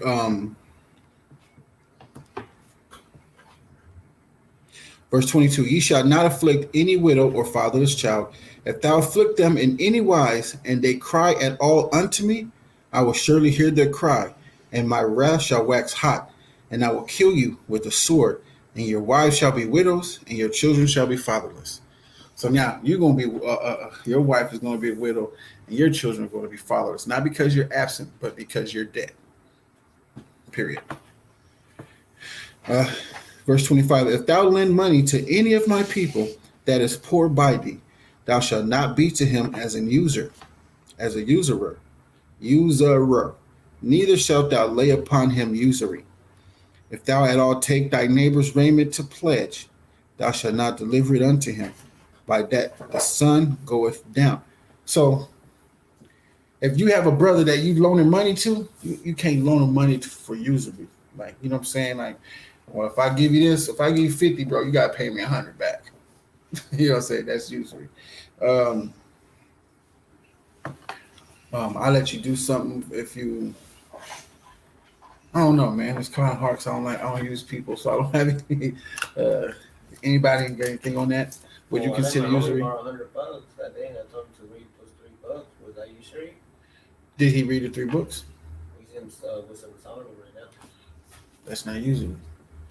You're not using him. He's not using you. You only loaned him predicated off of him doing something for himself. And if he's reading it, that's good.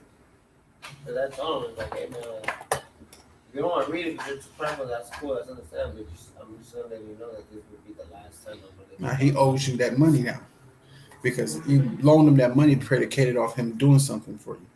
So if he can't do that, he still owes you. That's just what it is. And you can't be light on him about it. You got to be like, nah, you owe me. You didn't do it. And he can tell anybody, man, he just told me to read something real quick.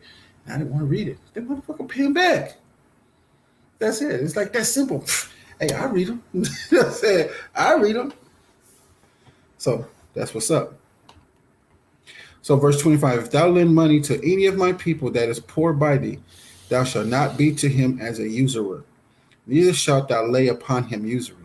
If thou at all take thy neighbor's raiment to pledge, thou shalt deliver it unto him by that the sun goeth down. So his raiment is his clothes, and it's like a pawn shop. He's like, hey, bro, I need some money. Just take my clothes. It's my good clothes. You know what I'm saying? And he said, here, and you give him the money. So even if he doesn't bring the money back to you right away, before sun goes down, give that back to him because he needs it. It's his clothes. He needs. So I'm gonna finish reading it. So if thou at all take thy neighbor's raiment to pledge, thou shalt deliver it unto him by that the sun goeth down, for that it is his raiment, that is his covering only. It is his raiment for his skin, wherein shall he sleep. It shall come to pass when he crieth unto me that I will hear, for I am gracious. Verse 28, thou shalt not revile the gods, nor curse the ruler of thy people. Now, this is a very important one. It's revile. Okay. So a ruler is a person exercising government or dominion. Dominion is sovereignty or control. So I will be a ruler out here in the city. I'm a government official. Now, revile means it's kala in the Hebrew to treat. No, hold on. Revile is to criticize in an abusive or angrily insulting manner. Criticize in an abusive or angrily insulting manner. From the Strongs in H7043, the revile came from the dictionary I just gave you. This is out of the dictionary. Revile, criticize in an abusive or angrily insulting manner. Out of the Strongs, the Hebrew 7043, kala in the Hebrew, to treat with contempt, to revile. Okay? So that'll be like one of you brothers or somebody else come up to me and just starts to criticize me and disrespect me in any type of way. Like he got the little dude on Facebook. What's his name? Elijah. He's reviling a government official. The Most High hates that shit. He gonna get his ass put to death. He needs to chill. So you criticizing a government official behind his back or in front of him doesn't work for you. The Most High hates that. All right? That goes with family, friends, cousins, next to kin. It works the same way. So verse 29, thou shalt not delay to offer the first fruits of thy ripe fruits and of thy liquors. The firstborn of thy sons shalt thou give unto me. Likewise shalt thou do with thine oxen and with thy sheep. 7 days it shall be with his dame, and on the 8th day thou shalt give it me. So that is over where we read this. I believe it was in where we read this about the in the mother's milk. I believe it was in 21 or 22. Help me find that, fellas.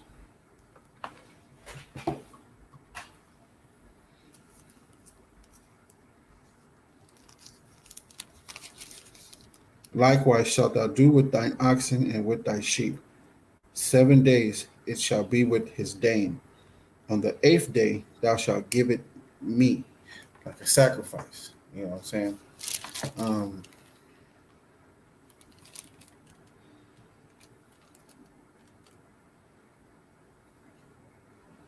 Okay, I can't find it, but it'll probably come to me later.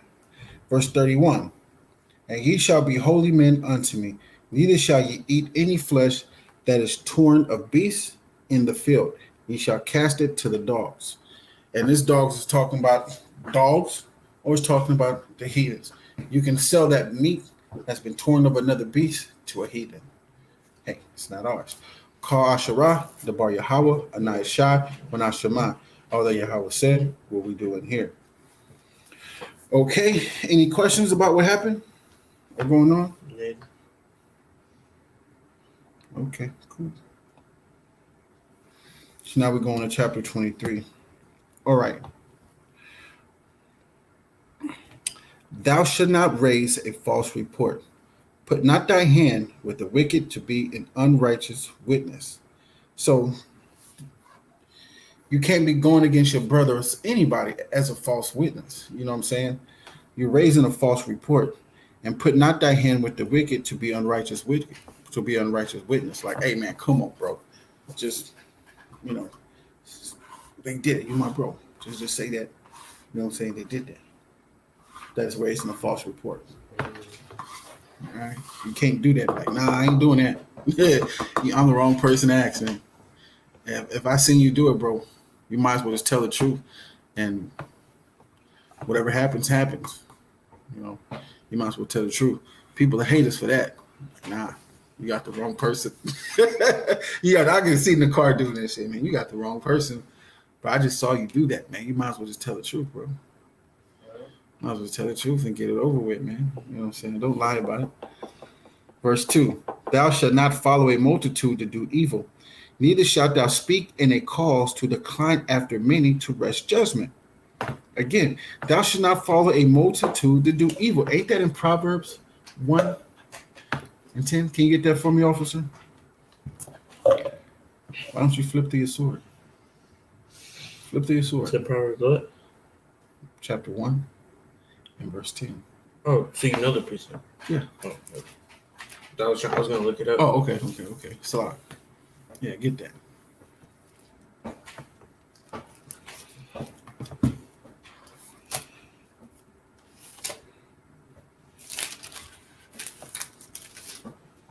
Proverbs chapter 1. Proverbs chapter 1, verse 10. My son, if sinners entice thee, consent thou not. Keep going. If they say, come with us, let us lay wait for blood. Mm-hmm. Let us lurk privately for innocent without cause. Mm-hmm. Let us swallow them up alive as the grave, and whole as those that go down to the pit. Mm-hmm. We shall find all precious substance. We shall fill our houses with spoil. Mm-hmm. Cast thy lot amongst us. So cash your agreement. Come on, man. Agree. Let's go. Let's do this, Reed. Let us all have one purse. Mm-hmm. My son, walk thou not in the way with them. Refrain thy foot from their path. So that Solomon said, hey, my son, don't walk with them. Don't do that. And where he get it from? Right here. Exodus 23 and verse 2. Thou shalt not follow a multitude to do evil. Neither shalt thou speak in a cause to decline after many, to wrest judgment. To decline is to go down. Go not down with them. To decline is to go down. Right? So thou shalt not follow a multitude to do evil. Neither shalt thou speak in a cause. Right? Don't even speak in a cause. Don't even speak about it to decline after many. To go down with them. I'm cool. I do it. I'll go with y'all, man. What's up? It's all good. To wrest judgment. Tell them what they doing is wrong. Don't do that, man. Don't wrest judgment. Tell them, hey, bro, that's wrong. I'm not following y'all to do that stuff. That's wicked, bro. I ain't going with y'all to do that.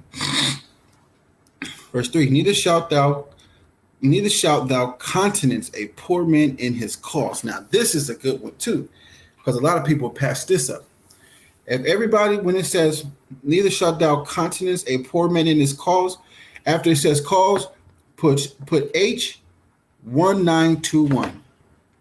And that is talking about a proud look. So if a poor man is asking for something in his cause and he's trying to get something from you, and you give him that proud look like, man, get the fuck out of here, man. Get out of my face. Get up out of here. That's that proud look. So when you go to H1921, you'll find it. All right. Verse 4. If thou meet thine enemy's ox or his ass going astray, thou shalt surely bring it back to him again. If thou see the ass of him that hateth thee lying under his burden, and wouldest forbear to help him, thou shalt surely help with him. All right, so let's say it's the Shabbat day. Will you be able, because you can go out on your own land. Like if like you on your land and stuff on the Shabbat day, you can go outside. It's your perimeter of land that you own. You know what I'm saying? Just walking around looking and stuff. You know what I'm saying? That's your land. You can go. You can't like leave your property and go somewhere else. You just right outside. You know what I'm saying? You don't have to stay in the house. You can go out on your front porch. You can walk out. And what if you see? Because you got to see the ox over there. That is a good thing. That is a good thing for you to go over there and help the ox, help the whatever, the person that you don't like, you know is his, up out of the ditch. Keep it there. When you see him, you can bring it to him. That is a good thing.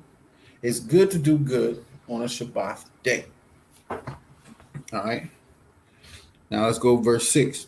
Thou shalt not rest the judgment of thy poor in his cause. Now I got to add something else to that one right quick before, you know what I'm saying? So sometimes, you be feeding the poor, right? And an ass can equal a car these days. We ain't got no asses or oxes out here. And what if your bro on a Shabbat day, his car is stuck and he called you? You know what I'm saying? You can go help your bro get his car towed or jumpstart his car or help him out. I wouldn't say move. You shouldn't be moving on that day, you know what I'm saying? But to help him get his car out, or you coming from helping the poor and you see a brother That's not a close friend, but he's your brother, and he's stuck on the side of the freeway and stuff. You can get out and help him. And it's a Shabbat day. You just got done doing good on a Shabbat day. That's why you out. You know what I'm saying? That's the only reason why anybody should be out there doing something good on a Shabbat day, on a Sabbath. We coming from camp and we see a brother, like we was at camp. Remember, we was at camp and the dude's car was stuck at a light. It was real quick. We was like, all right, yeah, boom. You know what I'm saying? We immediately, to keep the law, and that's because we wanted to do, help that brother get his car out the way. That was a good thing on a Sabbath day. The Most High loved that we're keeping the law. All right. So I just wanted to say that. So I'm gonna go to the next verse 6, chapter 23, verse 6. Thou shalt not rest judgment of thy poor in his cause. Keep thee far from a false matter, and the innocent and the righteous slay thou not, for I will not justify the wicked. So thou shalt not rest judgment of thy poor in his cause. And a lot of people will be like, man, he's a poor dude, man. Leave him alone, man. He's already poor. He's poor because of the stuff that he's doing. That's why he's poor, because of what he's doing. Why rest judgment on him? Don't do that. You know what I'm saying? And then 7 says, keep far from a false matter, and the innocent and the righteous slay thou not. So a false matter would be like, okay, some dude did something and he wanted you to lie for him. You know what I'm saying? And, bro, you was just a false witness, a wicked witness. You know what I'm saying? He says, keep far from a false matter, and the innocent and the righteous slay thou not. It could be some worthy of death or with the tongue. Bro, you a wicked nigga. Why you do that, bro? That's like me coming and you said you just was a false witness for somebody, and me coming to slay you with the tongue. Bro, you a wicked ass nigga for that, man. Why'd you even do that, bro? Because now the innocent and the righteous is going to slay you for it. Like, man, ain't fucking with you no more, bro. You wicked, man. Can't mess with you, bro. Get slayed. And the Most High, he is not going to justify you. He's going to be like, hey. Hey, that's it. We should be able to admonish one another. All right, verse 8. And thou shalt take no gift, for the gift blindeth the wise, and perverted the words of the righteous. Also, thou shalt not oppress a stranger, for ye know the heart of a stranger, seeing ye were strangers in the land of Egypt. All right.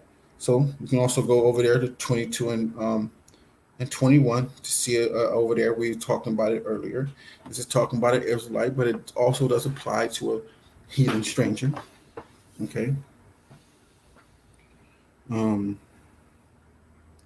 Verse 10. In 6 years, now this is very important. Me and the wife was going over this morning. But the 7th year, thou shalt let it rest. Now, verse 10. And this is Exodus 23 and 10. In 6 years, thou shalt sow thy land, and shalt gather in the fruits thereof. But the 7th year, thou shalt let it rest, and lie still, that the poor of thy people may eat. And what they leave, the beasts of the field shall eat. In like manner, thou shalt deal with thy vineyard and with thy olive yard. 6 days thou shalt do thy work, and on the 7th day thou shalt rest, that thine ox and thine ass may rest, and the son of thy handmaid and the stranger may be refreshed. And all the things that I have said unto you, be circumspect, and make no mention of the names of the gods, neither let it be heard in thy mouth, out of thy mouth. So who can explain to me verse 11?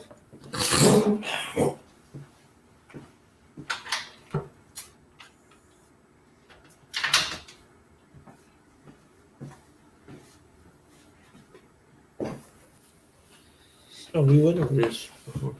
All right, explain. Let's go. Can you break that down? No. Well, I'll go real quick. So, but this in 6 years thou shalt sow thy land, and shalt gather in the fruits thereof. This is called the land Sabbath. A land Sabbath. Year of Jubilee, right? Huh? Year of Jubilee. It's the 7th year. The year of Jubilee, yeah, 7th year. That's the year of release. That's what it's talking about. The year of release. You can go to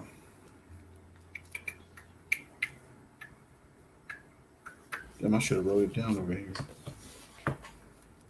But yeah, it's the year of Jubilee. That's what it is. So this makes a good thing. Okay, so imagine this. All right.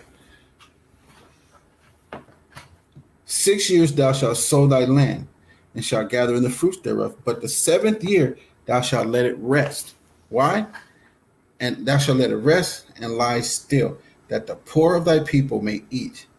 And what they leave, they shall eat. So on the 7th year, you just let it grow wild.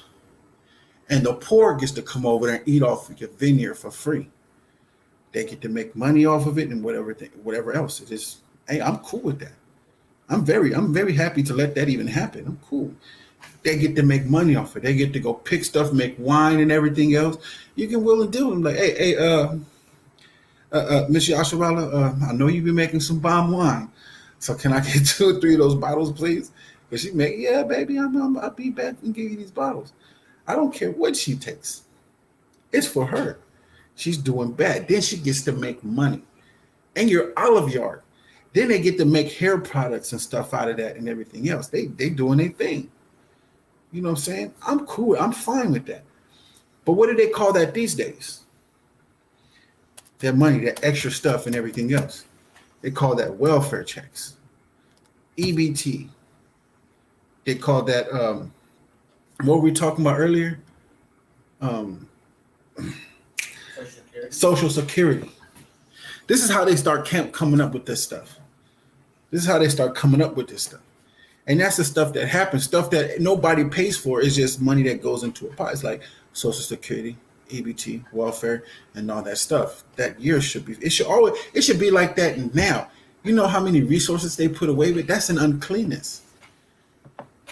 They deal falsely with their resources. Let me see. Yeah, it's an uncleanness. Let me find that.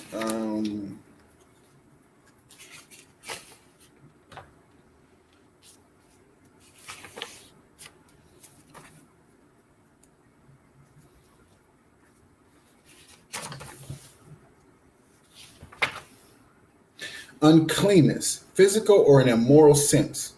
The impurity of lustful, luxurious, profligate living and impure motives, physically or morally. Okay. So prolificate, right? Recklessly extravagant or wasteful in the use of resources. That is an uncleanness.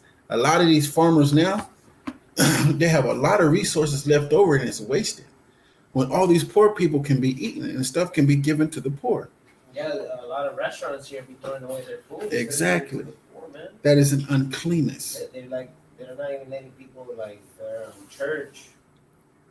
Christians give out food for free because apparently people will be getting sick because of their allergies and stuff like that. Just because one person got allergies doesn't mean that everybody that's homeless or in the streets are. Have allergies when you break it from. Why don't you just be asking them if you have any allergies or anything else at the end of the day, and have them sign a piece of paper, like, "Hey, bro, this is in this food, this is in that food, that's in that food. Do you have any allergies? If not, sign right here, and you can have the food." Boom. Don't cut it off like, man, that's just greed, bro. That's an uncleanness right there, and I'm totally cool with that. 7th year, let everything grow, man. You know, let animals. You know, the squirrels and everything come there, eat everything off the ground, you know what I'm saying? Pruning the vine and everything. I'm good with that. I'm cool. I'm all right. And then after that 7th year, it's the year of first fruits. I'm taking my first fruits and giving it to Yahweh. And then be like, hey, I need y'all to help me. They're going to work for me. And like on that 7th year for my first fruits, we taking everything up to the Most High. They are cool with that, man. They love it. Nobody should be poor. Nobody should be poor, bro. Hey, so not talk real quick. I need to.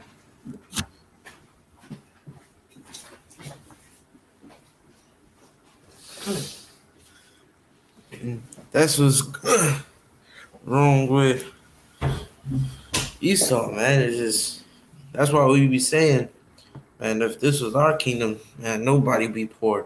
Or because we would have the Most High. Or we would have the Most High right there by our side. All right. Giving us laws, statutes, commandments that, that make us prosper. What verse were we at?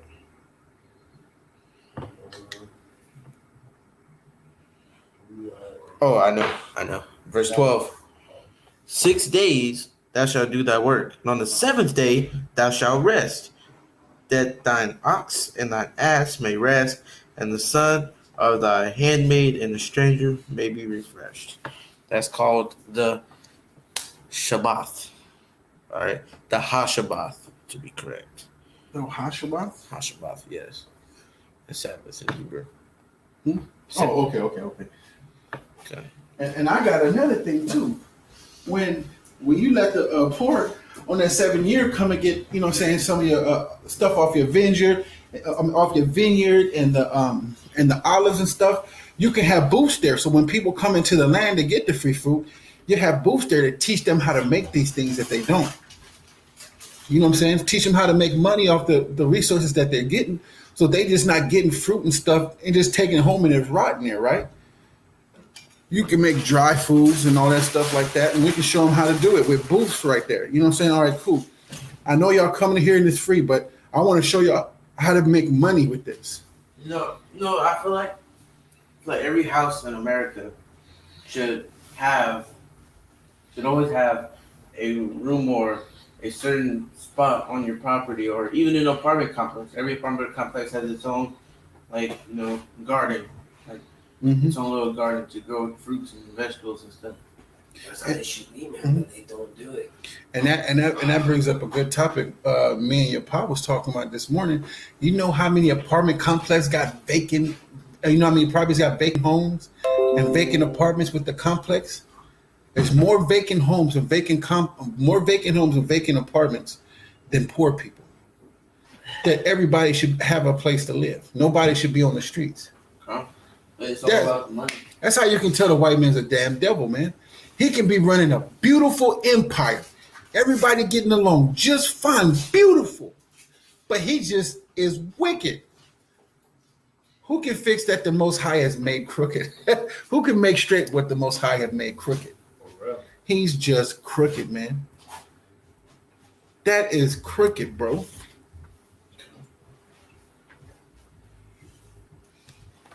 They don't like giving free shit away, but they like accepting free stuff, though. Yeah, huh?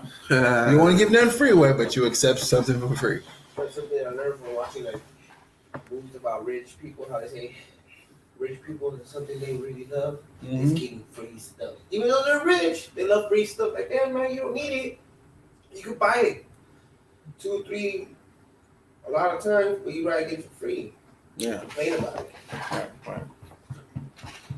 It's like something that my brother told me how JC said, if you can't afford to buy it twice, don't get it. They can afford to buy it twice, but they rather just get it for free.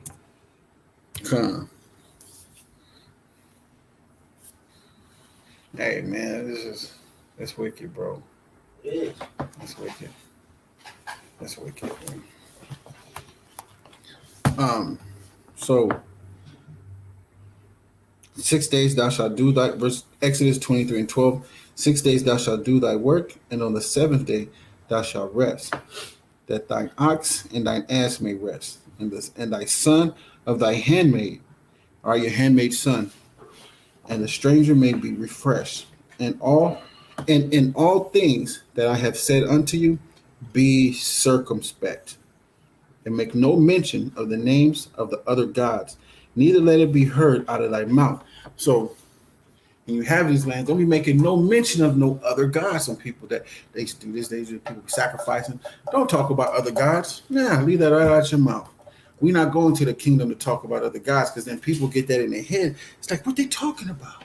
Well, let me inquire to them. Let me ask them about it and stuff. Nah, leave that alone. All right, verse 14. 3 times thou shalt keep a feast unto me in the year. Thou shalt keep the feast of unleavened bread. Thou shalt eat unleavened bread 7 days, as I commanded thee in the time appointed of the month of Bib, right? The New Year's.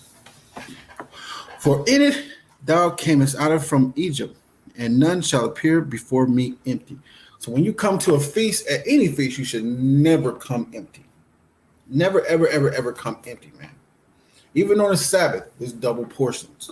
You bring a double portion, you bring two things. All right. Each person bring two things. So if you got 10 people bringing two things, that's a feast. That's a feast, man. You can't get no better than that, bro. Everybody gonna eat hella good.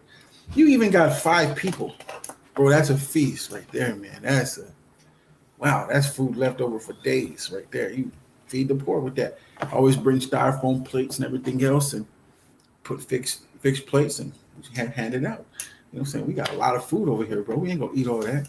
And that's what we be doing. We be having food for like 4 or 5 days after we done, you know what I'm saying? We done ate after the Sabbath or new moon and stuff.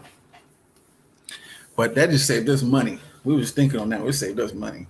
But we could have took that leftover food. We didn't throw it away. We just used for leftovers and saved money. You know what I'm saying? So, verse 16. And the feast of harvest, the feast first fruits of thy labors, which thou hast sown in the field, and the feast of ingathering, which is in the end of the year, when thou hast gathered in thy labors out of the field.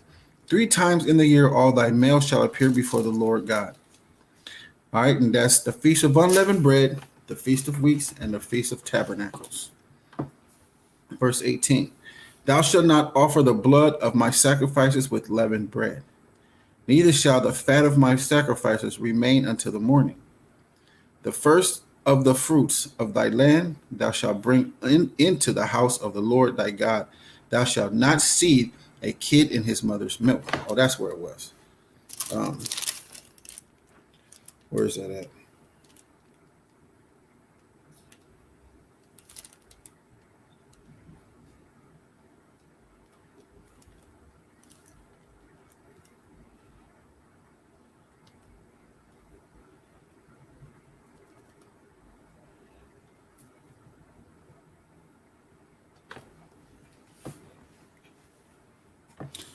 I forgot where it was. But anyways,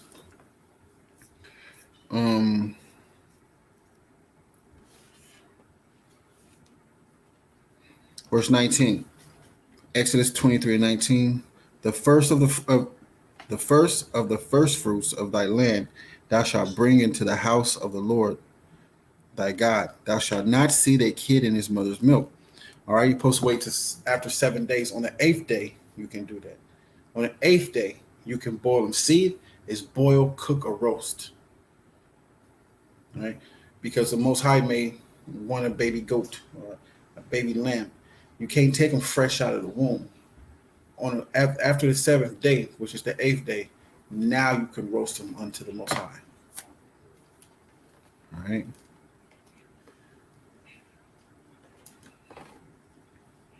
All right, verse 20. Behold, I send an angel before thee to keep thee in the way and to bring thee into the place which I have prepared. Beware of him and obey his voice. Provoke him not, for he will not pardon your transgressions, for my name is in him. So this is like when we're in wilderness, we got to understand this, right? This guy is there because he was the one that was before, not Yahushua. Yahushua was above. But this is the dude that would not pardon your transgressions because Yahushua was given mercy. He was giving people mercy too in the wilderness. But this guy, he's going to listen to Yahushua, but he's not going to pardon your transgressions. All right? He's going to kill you. All right? So that's the one that does the dirty work. He's going to go, you're gone. All right? Verse 22, but if thou shalt indeed obey his voice and do all that I speak, then I will be an enemy unto thine enemies, and an adversary unto thy adversary. For my angel shall go before thee, and bring thee into the Amorites, and the Hittites, and the Perizzites, and the Canaanites, and the Hivites, and the Jebusites. I will cut them off. Thou shalt not bow down to their gods, nor serve them, nor do after their works, but thou shalt utterly overthrow them, and break down their images. This also goes into, Exodus 20:5. Should not bow down to him. So, but let's get a little bit more information. Go to Deuteronomy 7:25. This is Deuteronomy chapter 7 and verse 25, and it reads, the graven images of their gods. Hold on, I'm going to start at 23. This is Deuteronomy chapter 7, verse 23. But the Lord thy God shall deliver them unto thee, and shall destroy them, right? With a mighty destruction until they be destroyed. Sirach 10 and 14 is a precept to that. And he shall deliver their kings into thy hand, and thou shalt destroy their name from under the heaven, talking about those images. There shall no man be able to stand before thee until he have destroyed him. The graven images of their gods shall ye burn with fire. Thou shalt not desire the silver or gold that is on them, nor take it unto thee, lest thou be snared therein. For it is an abomination unto the Lord thy God. So, verse 26, neither shalt thou bring an abomination into thine house, lest thou be a cursed thing like it. But thou shalt utterly destroy it, and thou shalt utterly abhor it, for it is a cursed thing. Like a cuz. Him and his whole family was killed. He buried the accursed things underneath the house in his room.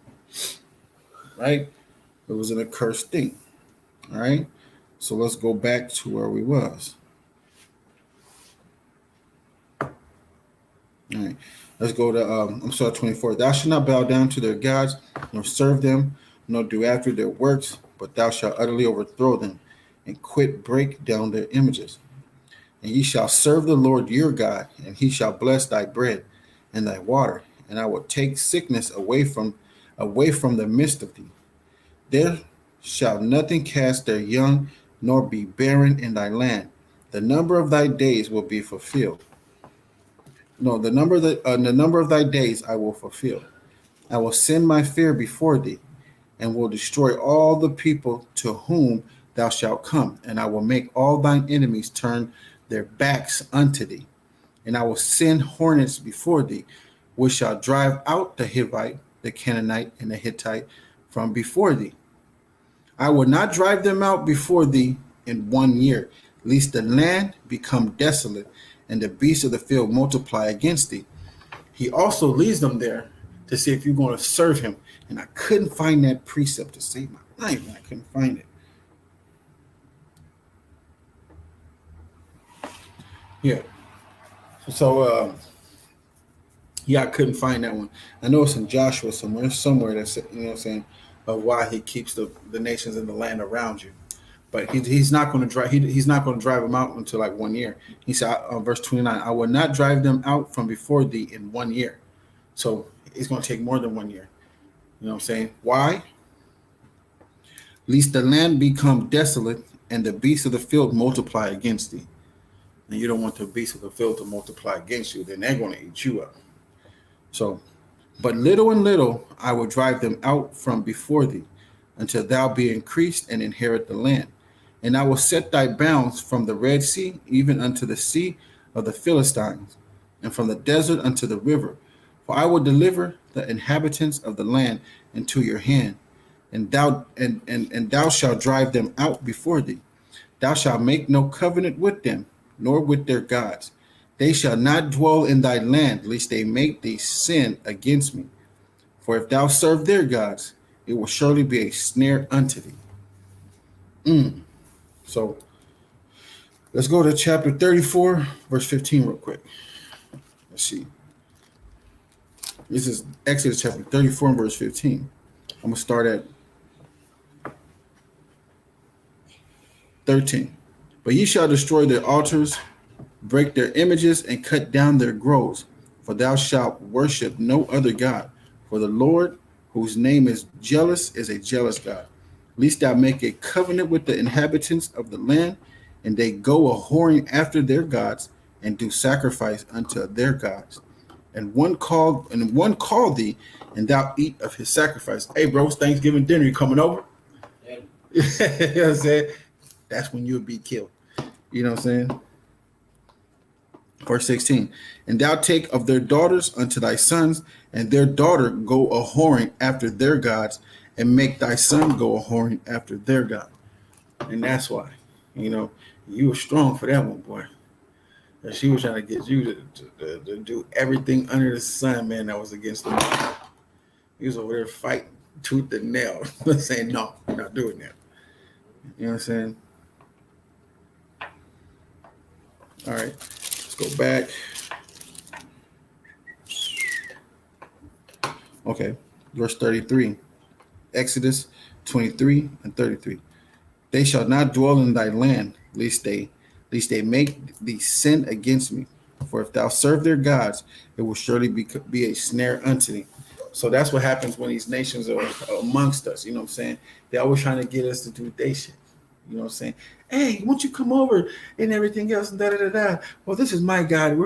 We sacrifice unto him. We know you have your God. We're gonna do this to our God. Our God is real. Theirs is not. And you looking at it, it's like, that's your God. What can he do? So if you walked over there and slapped that sucker off, what is he gonna do? It was that he's not gonna do anything. Some respect for him. You know what I'm saying? Did you make that last week? That's what it's gonna be, man. All right, anybody got any questions or things that happen? But it shows you why in verse 33 why you don't want to. You know what I'm saying? You know, verse 31 to 33 why you just don't want to, you know what I'm saying, fall after these heathens. That's what they do. They do it all the time. All right.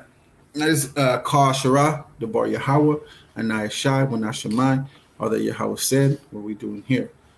Sorry, here goes Exodus chapter 24, verse 1.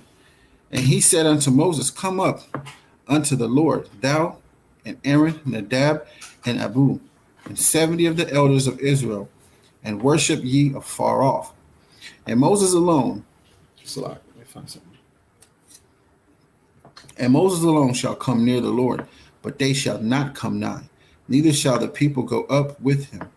And Moses came and told the people all the words of the Lord and all the judgments. And all the people answered with one voice and said, all the words which the Lord hath said will we do.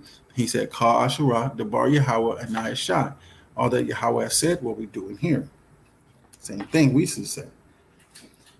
Verse 4, and Moses wrote all the words of the Lord and rose up early in the morning and builded an altar under the hill and 12 pillars according to the 12 tribes of Israel. Now he's building an altar for a reason.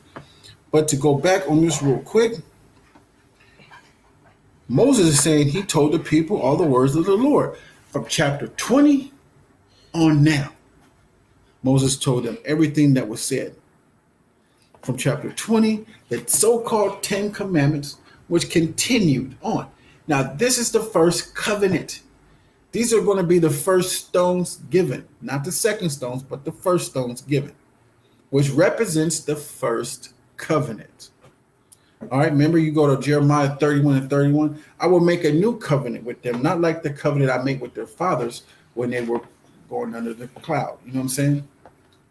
So this is the first covenant. And watch. Verse 4. And Moses wrote all the words of the Lord and rose. This is Exodus 24 and 4. Exodus chapter 24, verse 4. And Moses wrote all the words of the Lord and rose up early in the morning and builded an altar under the hill and 12 pillars according to the 12 tribes of Israel. And he sent young men and children of Israel, which offer burnt offerings and sacrifice peace offerings of oxen unto the Lord. And Moses took half of the blood and put it in a basin, and half of the blood he sprinkled on the altar. And he took the book of the covenant and read in the audience of the people. And they said, all that the Lord hath said will we do, and be obedient. Kal Asherah, Debar Yahweh, and Nahashai. All right. Verse 8. And Moses took the blood and sprinkled it on the people. This is not an ox they're sacrificing. He's making the people the sacrifice. And Moses took the blood and sprinkled it on the people and said, behold, the blood of the covenant which the Lord hath made with you concerning all these words. Sacrifice. That is the first covenant right there. Cut to the heart. So if he made a covenant with Israel in the wilderness, he's going to do it again with the same people. How in the hell are the other nations being saved?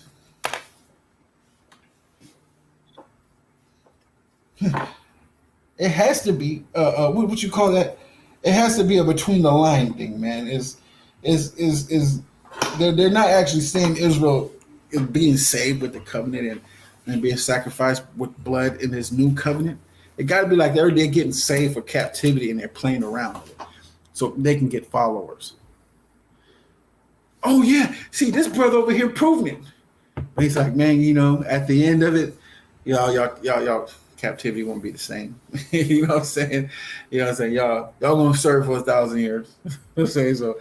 Wait, all the nations or just Esau? All the nations. All the nations. We've been in captivity to all nations. They all get. We gonna pay that from all. I thought Esau was the one who's gonna get those. They're gonna get double portion. Esau was getting slavery for 1,000 years and then getting exterminated. Yeah, It's called reflexes.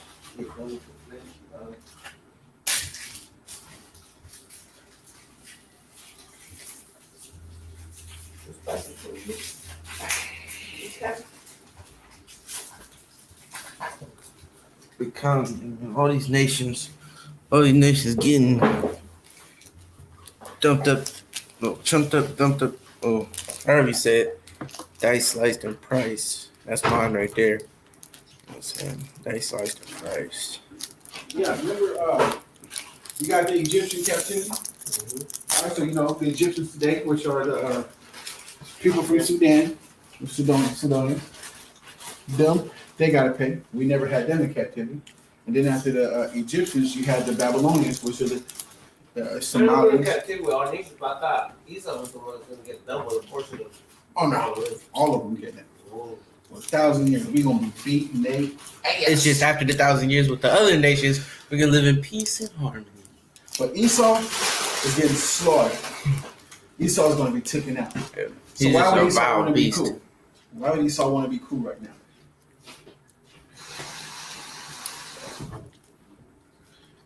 They don't see, after he sought after with tears, he found no room for repentance.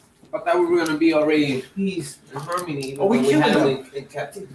Everybody gonna see us kill Esau. I know, I'm talking about, there's not going to be a whole bunch of whipping in there and stuff like that. Everybody's going to be in their own land and, you know what I'm saying, we going to be chilling.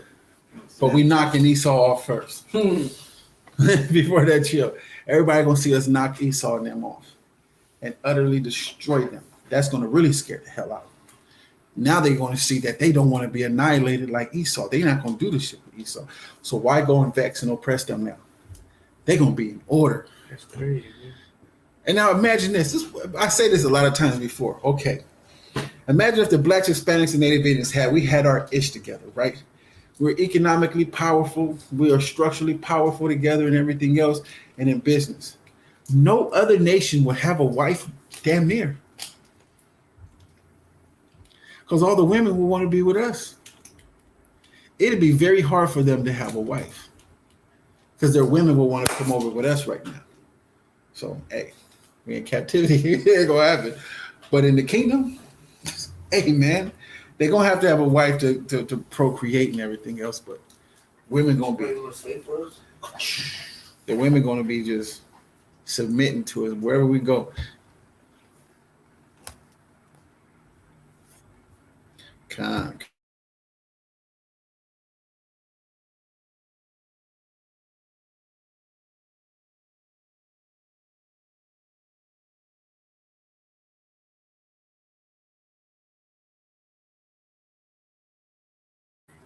So it's like, when you think about it, yeah, like, cool, yeah, she's going into captivity. Uh-huh. But then when you think about like, oh snap, she's gonna be exterminated. Right here. But remember, the scripture says you're not going to even feel that. You're going to. I know, yeah, but Like, and you won't be light skinned either. The car won't be that light. You'll be a lot darker. Yeah, the sun's gonna be hitting me. I mean, when the sun's Nah, gonna get darker. you get a new body. You get your body. It's going to be how you're supposed to look to the first place. yeah, you're not gonna have like that dad bod no more. I mean, I ain't going to have this shit. The point, I may be lighter than you know what I'm saying? Whatever the Most High want to give me. I wouldn't have a problem being light skinned, no. I wouldn't have a problem looking the way I look right now, but hey, I want that glorified body. I want that glorified body, bro. I want to float off the ground. You know what I'm saying? My feet ain't gonna touch the ground. My wife's feet ain't gonna touch the ground. My feet ain't gonna touch the ground. I'm floating everywhere I go. My kids gonna be looking for me in the house. I'm gonna be on the ceiling. They're gonna be looking, where Abba at? Where Abba at? I'm gonna be floating around. I'm right here. I'm just gonna be drinking chocolate milk, bro. Chocolate milk, you serious? Remember, I told him to get a chocolate milk fountain. I ain't gonna even respond to that. He wants me to respond. I'm not giving him a response to that. Okay. All right, now. Verse 8. This is Exodus 24 and verse 8. And Moses took the blood and sprinkled it on the people and said, Behold, the blood of the covenant which the Lord had made with you concerning all these words. Then went up Moses and Aaron, Nadab and Abihu, and 70 of the elders of Israel. And they saw the God of Israel. And there was under his feet, as it were, a paved work of a sphere stone, and it were the body of heaven in his clearness. And upon the nobles of the children of Israel he laid not his hand. Also they saw God, and did eat and drink. And the Lord said unto Moses, Come up to me unto the mount, and be there. So does God eat? It said it right there. He can smell too. It says it in what's that book says it in? Daniel. Knows how he smells. He can smell. He can eat. Well, he smells the smell rate. It said in the book of Sacrifices. Genesis when it was Cain and Abel. Exactly. He was smelling that good smell. You know what I'm saying? So he eats. He smells. He has a body. And that's and when you think of it that way, it's like when Esau be cooking and everything, they'll be putting no seasoning, they'll be smelling like nothing. It's Man. just, it's so displeasing to the Most High. It's like, man, You want to smell that crap? Con out of one. All right. Verse 12. And the Lord said, this is Exodus 24 and 12. And the Lord said unto Moses, Come up to me unto the mount, and be there, and I will give thee tables of stone, and the law and the commandments which I have written, that thou mayest teach them. All right. So what is that? Exodus 31 and 18, written with the finger of God. Okay. And Moses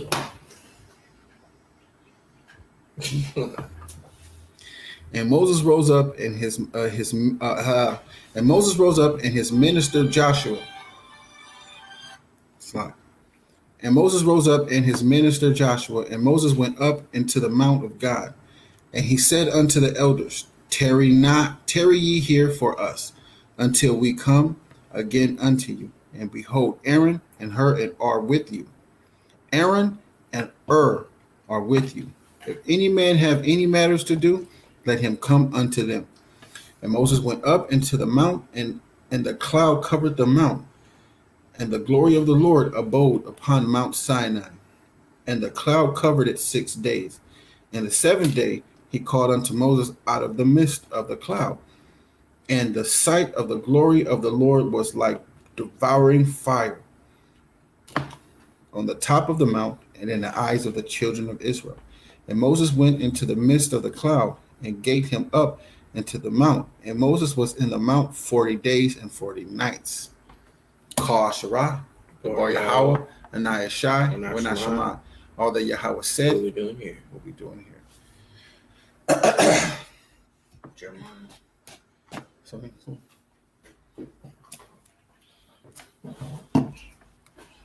I can get you some good stuff.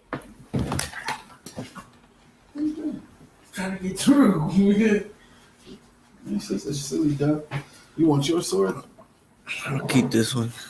Sure. Yeah. I mean, it's so nice with notes and stuff.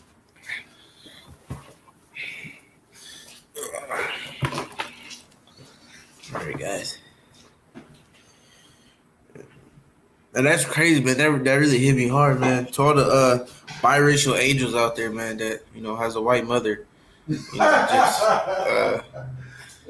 Just know your mom's getting exterminated, bruh.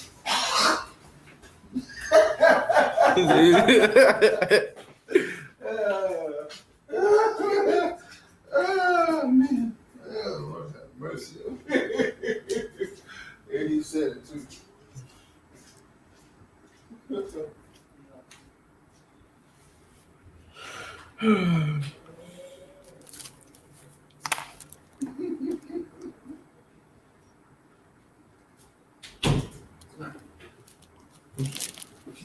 Getting all right, guys. So we're going to Jeremiah chapter 34 and verse 8. Let's go there. Jeremiah 34 and verse 8.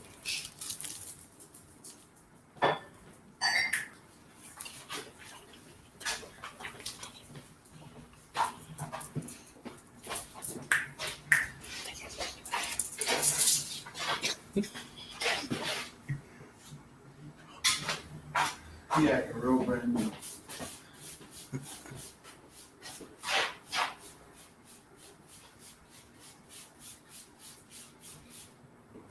All right. Yeah. So Jeremiah 34 and verse 8. So let's go there.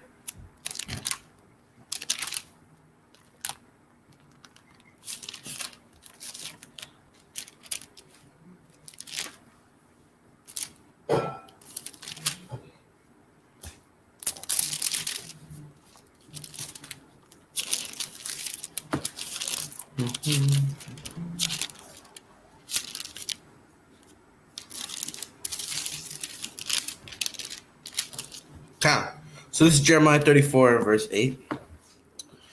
This is the word that came unto Jeremiah from the Lord after the king Zedekiah had made a covenant with all the people which were at Jerusalem to proclaim liberty unto them, that every man should let his manservant and every man his maidservant, being in Hebrew or Hey, hold on. Pause it. I'll mute it real quick.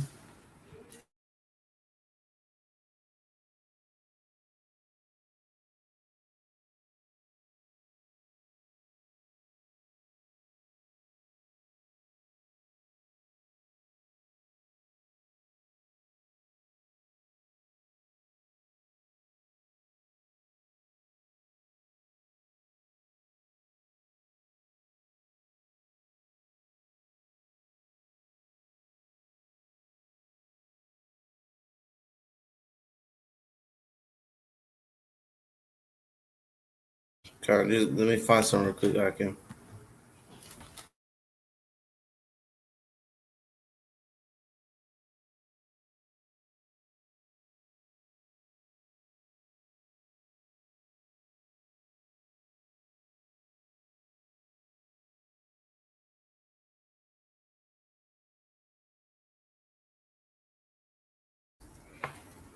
Okay.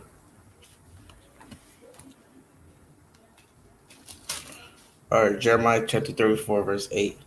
This is the word that came unto Jeremiah from the Lord after the king Zedekiah had made a covenant with all the people which were at Jerusalem to proclaim liberty unto them, that every man should let his manservant and every man his maidservant, being in Hebrew or in Hebrew is, go free, that none should serve himself of them, to wit, of a Jew his brother.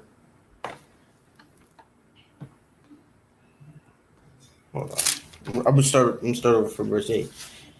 This is the word that came unto Jeremiah from the Lord after that the king Zedekiah had made a covenant with all the people which were at Jerusalem to proclaim liberty unto them, that every man should let his manservant and his maidservant, being in Hebrew or in Hebrew is, go free, that none should serve himself of them, to wit, of a Jew his brother. Okay, con. So he had made a covenant with all Israel at Jerusalem that they should let free from serving their brother. All right, verse 10. It's a law. Come. It was a law too, also. Come. Verse 10. Now when all the princes and all the people which had entered into the covenant heard that every one should let his manservant and one his maidservant go free, that none should serve themselves of them any more, then they obeyed and let them go. Verse 11. But afterwards they turned and caused the servants and the handmaids whom they had let go free to return, and brought them into subjection for servants and for handmaids. So now the people was like, nah, you know what I'm saying? Nah. And they started bringing the people back to serving them. But the king Zedekiah had already told them to let them go And why is that? because of the law of Exodus. This is Exodus 21 and verse. Start at 1. Now these are the judgments which thou shalt set before them. If thou buy an Hebrew servant 6 years, he shall serve, and in the 7th he shall go out free for nothing. If he came in, but I don't have to say that. But you know what I'm saying? That's what he's talking about. It was already an agreement to our fathers and everything else. Go ahead. Go.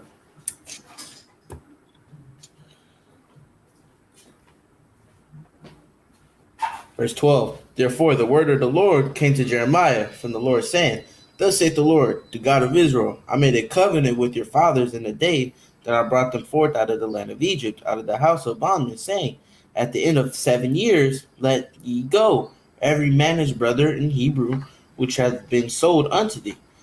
And when he hath served thee 6 years, thou shalt let him go free from thee. But your fathers hearkened not unto me, neither inclined their ear. And ye were now turned, and now had done right in my sight, in proclaiming liberty every man to his neighbor. And ye had made a covenant before me in the house which he called by my name.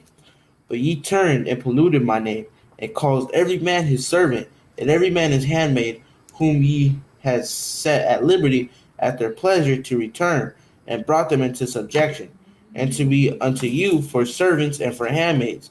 Therefore thus saith the Lord, Ye have not hearkened unto me, and proclaim liberty every one to his brother, and every man to his neighbor. Behold, I proclaim a liberty for you, saith the Lord, to the sword, to the pestilence, and to the famine. So now the Most High is like, hey, since you want to break my covenant, you know, say I'm gonna make a covenant to you. All right, that's with the sword and with pestilence. All right. Mm-hmm.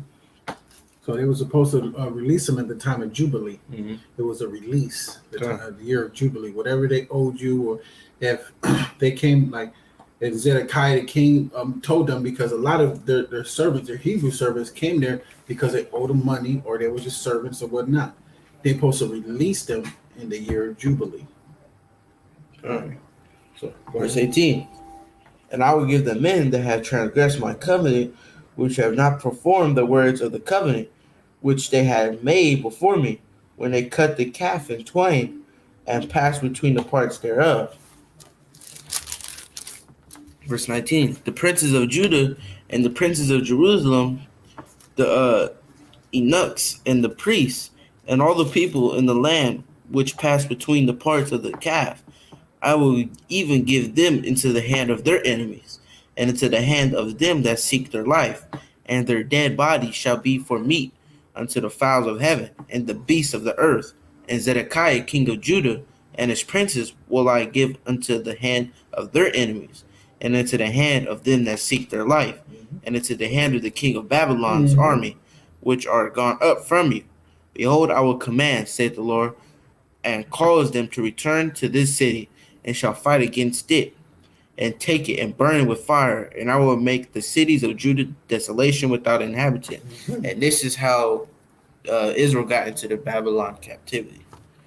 It's because they broke the year of Jubilee, the covenant of year of Jubilee.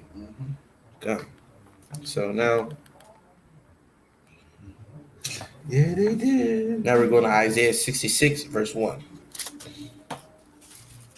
One flip, and I was there. Let's do the spirit, man. Hold on, let me see something real quick. I'm trying to find something.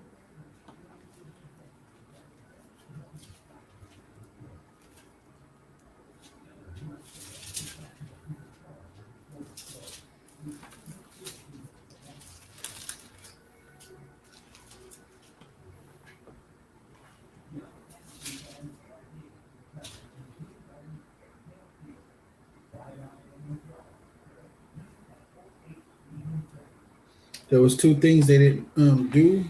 Real quick, I want to get.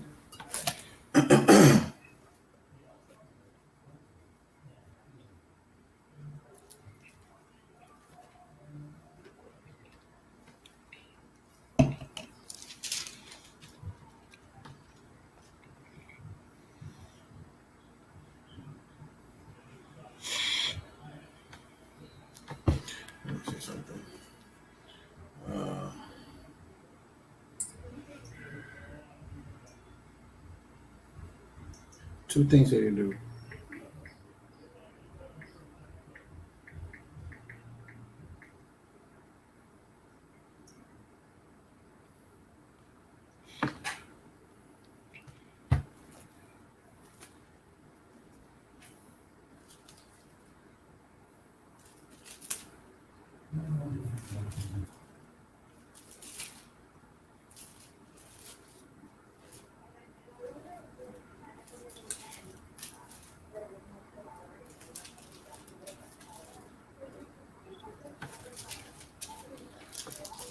This is Leviticus chapter 25 and verse 8.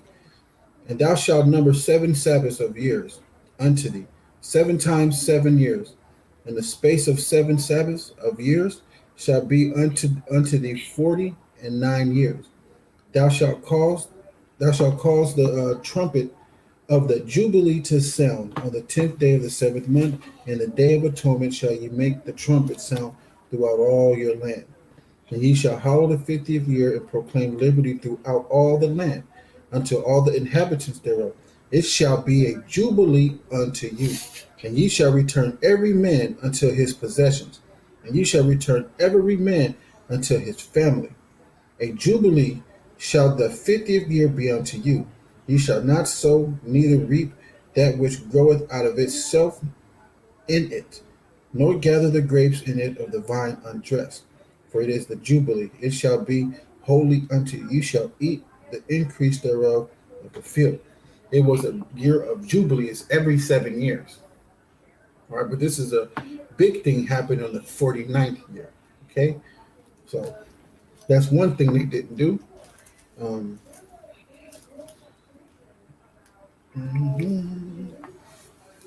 So I can give me just a second, trying to find another one. Cool. So this Deuteronomy chapter 15 and verse 12. If thy brother in Hebrew man or in Hebrew woman be sold unto thee, and serve thee 6 years, then the 7th year thou shalt let him go free from thee. And when thou sendest him out from thee, thou shalt not let him go away empty. Thou shalt furnish him liberally out of thy flock and out of thy floor and out of thy winepress. Of that of that wherewith the Lord thy God hath blessed thee, thou shalt give unto him. And thou shalt remember that thou was a bondman in the land of Egypt, and the Lord thy God redeemed thee. Therefore I command thee this thing today. So they didn't furnishly give them freely things where they can survive when they left. That's what they didn't do. Those two things, the release of Jubilee, like if he owed you money, all right, and on the 7th year you still loan the money, don't be wicked as hell. You still give to him freely and let him go, and he don't owe you no more. Okay, that's bad on his part, but that's good on yours. All right, and I get with that.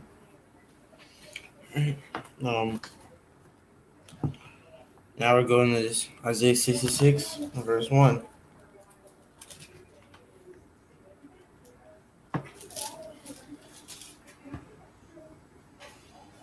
All right, this is Isaiah chapter 66, verse 1. Thus saith the Lord, the heaven is my throne, and the earth is my footstool. Where is the house that ye build unto me? And where is the place of my rest?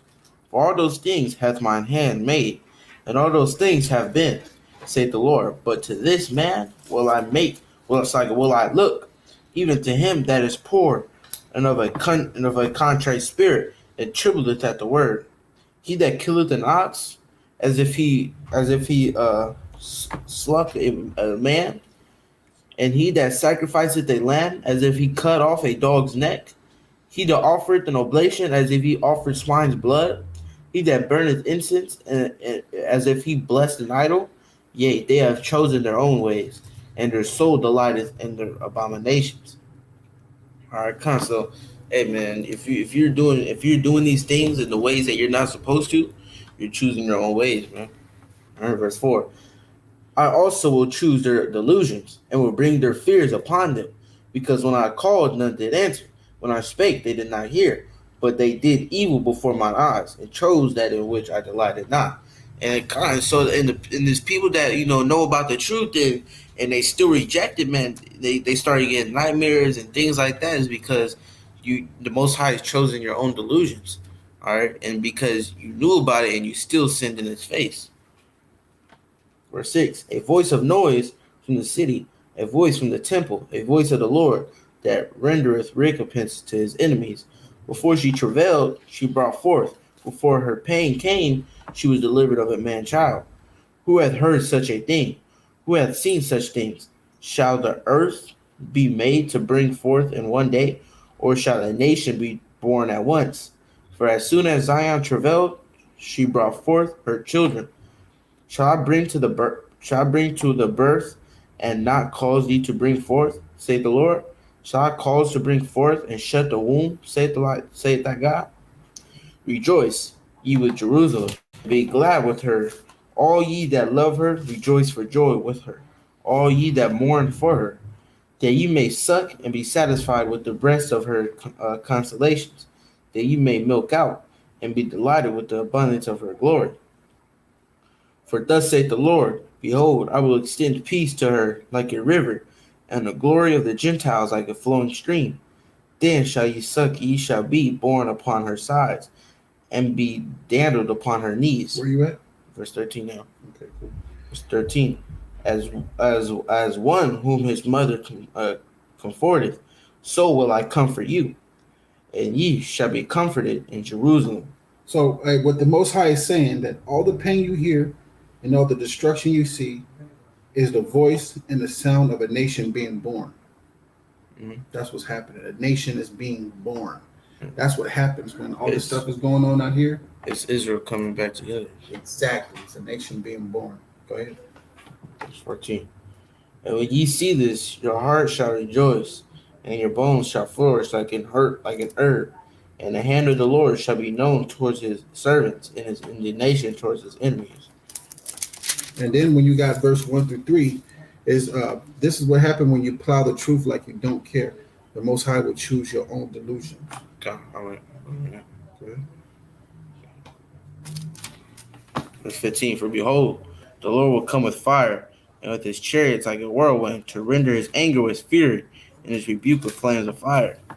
For by fire and by his sword will the Lord plead with all flesh, and the slain of the Lord shall be many. They that sanctify themselves and purify themselves in the gardens behind one tree in the midst, eating swine's flesh. What's that right there? Verse 17. They that sanctify themselves and purify themselves in the gardens behind the one tree in the midst, eating swine's flesh, and abominations in the mouse shall be consumed together, saith the Lord. What's that? What's verse 17 talking about in the car recall? Huh? Part of it, but what else?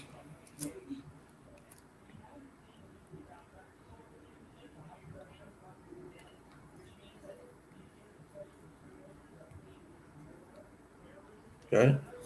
That tree represents that wisdom that they go behind to justify them eating that flesh. And it also represents the church house and everything else. They're behind that tree. They're behind that wisdom that justifies them eating that flesh. That's who he's going to cut off. That's why I say they that separate, sanctifies to separate or to make clean. You know what I'm saying? Basically what they're doing. So what's the tree symbolic for? Nation, right?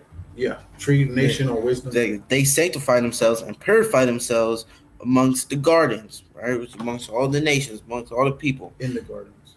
Right? In the gardens. Behind one tree in the midst, eating swine's flesh, right? So you got people that's always going to one tree. Someone goes to Christianity, someone goes to Islam, someone goes to Buddhism. Everybody goes to the tree and eats that swine flesh, all right?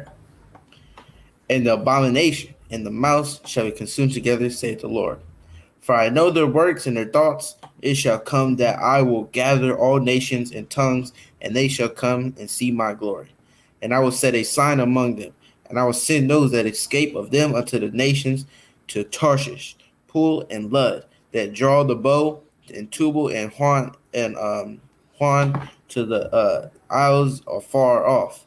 that have not heard my fame, neither have seen my glory, and they shall declare my glory among the Gentiles.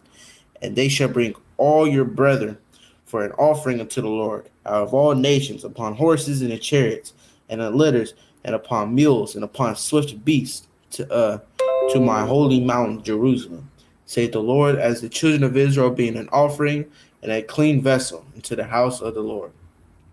Verse 21, and I will also take of them for the priests and for Levites, saith the Lord. For as the new heavens and the new earth which I will make shall remain before me, saith the Lord, so shall your seed and your name remain. Verse 23, and it shall come to pass that from one new moon to another, and from one Sabbath to another, there shall all flesh come to worship before me, saith the Lord. And this is all happening in the new kingdom. Everybody, the heathens, Israel, everybody's coming to serve the Lord on the Sabbath day and his holy days.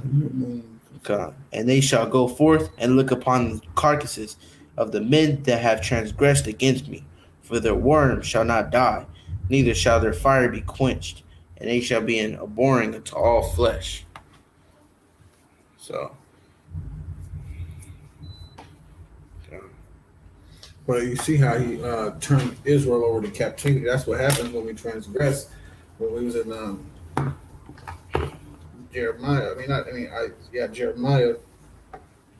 You know, he was just selling us into captivity. okay. What was that, Janelle? Huh?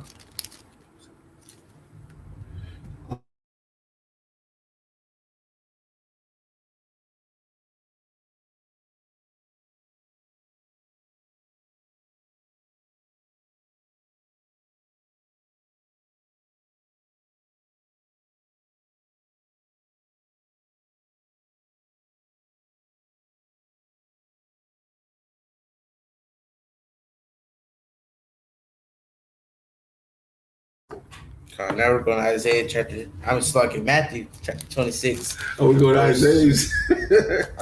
Matthew chapter 26, verse 22 to 30.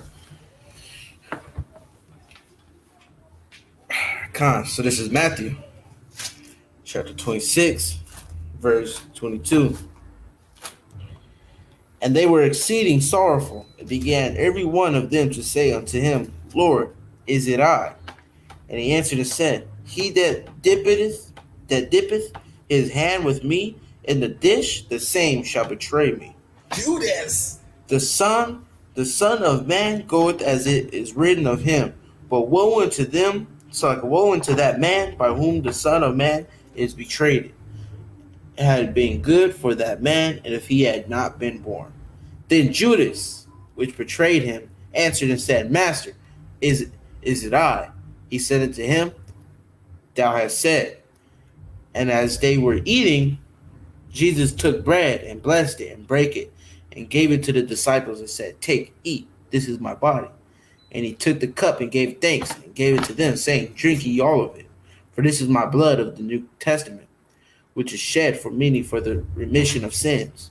But I say unto you, I will not drink henceforth of this fruit of the vine, until the day when I drink it new with you in my Father's kingdom. And when they had snug in him, they went out into the Mount of Olives. And the first testament in the covenant was what? In the wilderness with our forefathers. And that was in Exodus.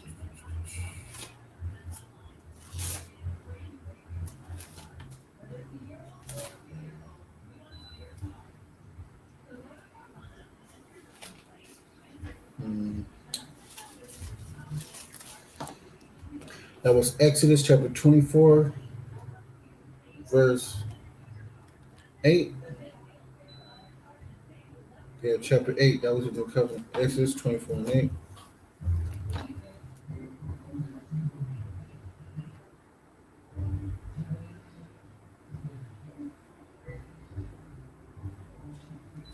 Yeah, precept that up.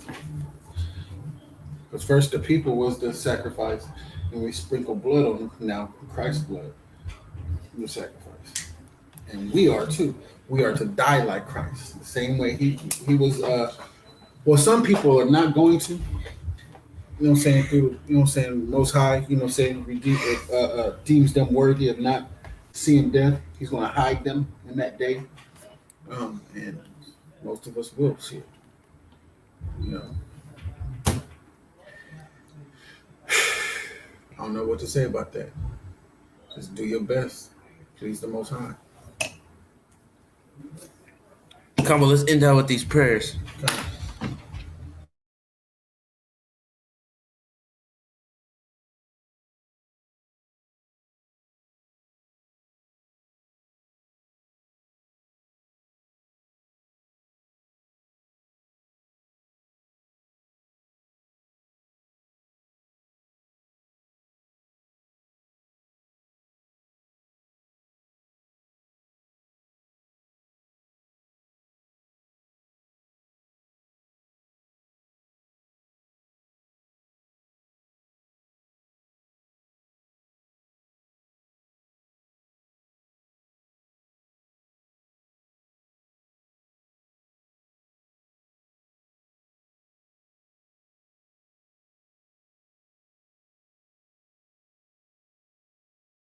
Okay.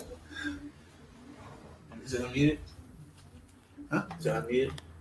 Con, it is. All right, this is. Wow. Back. You already know. So.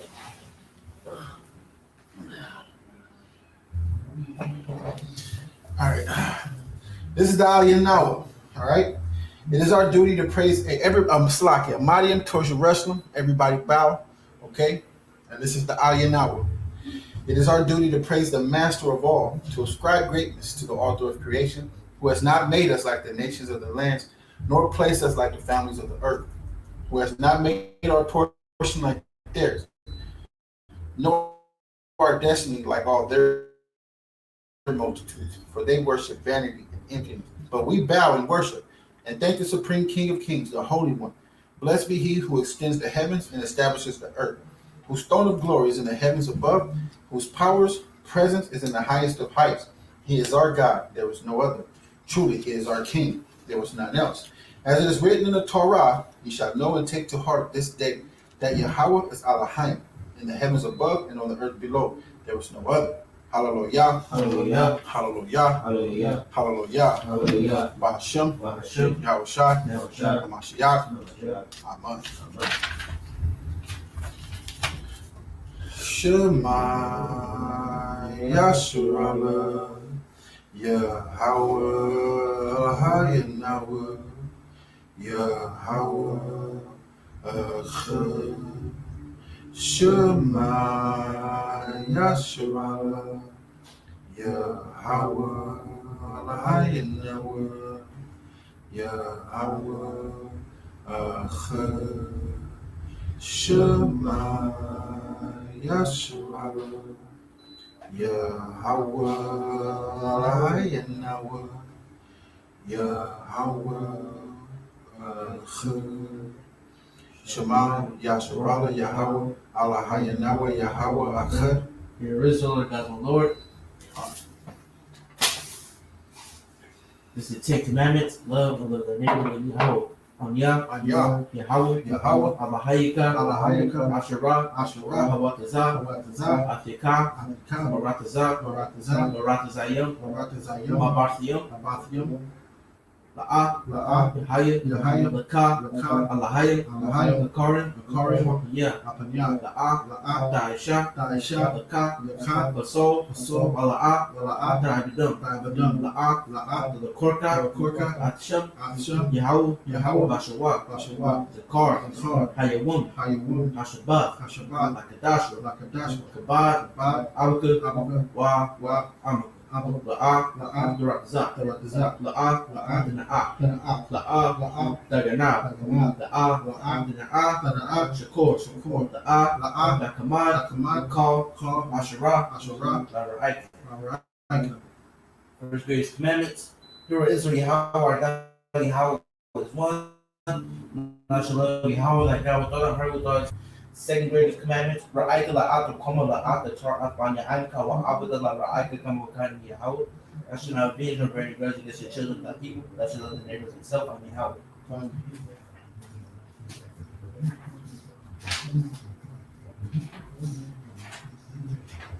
Alright, this is Zechariah Hasha'ah, memorial of the woman. Now when Yahushua was in Bethany, in the house of Simon the leper, there came unto him a woman having an alabaster box of very precious ointment and poured it on his head as he sat at meat. But when his disciples saw it, that indignation, saying, to what purpose is this waste? For this ointment might have been sold for 300 pence, 1 year's wages, and given to the poor. When Yahushua understood it, he said unto them, why trouble ye the woman? For she hath wrought a good work upon me. For ye have the poor always with you, but ye have not always. For in that she hath poured this ointment on my body, she did it for my burial. Verily I say unto you, wheresoever this gospel shall be preached in the whole world, there shall also this, that this woman hath done, be told for memorial of her. Hallelujah. Hallelujah. Hallelujah. Hallelujah. Hallelujah. Hallelujah. Hashem. Hashem. Yahushua. Mashiach. Mashiach. Amen. Stand.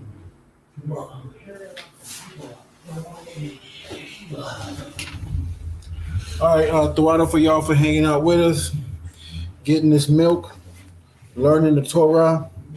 That way you can keep the law to the best of your ability. All right, and with that, I give all praise, honor, and glory to the Most High God Yahweh, and I do so in the name of His only begotten Son, Hamashiach Yahweh Shai, who the world ignorantly called Jesus Christ. Shemai, Yasharala, Yahweh, Allahayanawa, Yahweh Akkad. Hear, O Israel, the Lord our God is one Lord, and Shalom.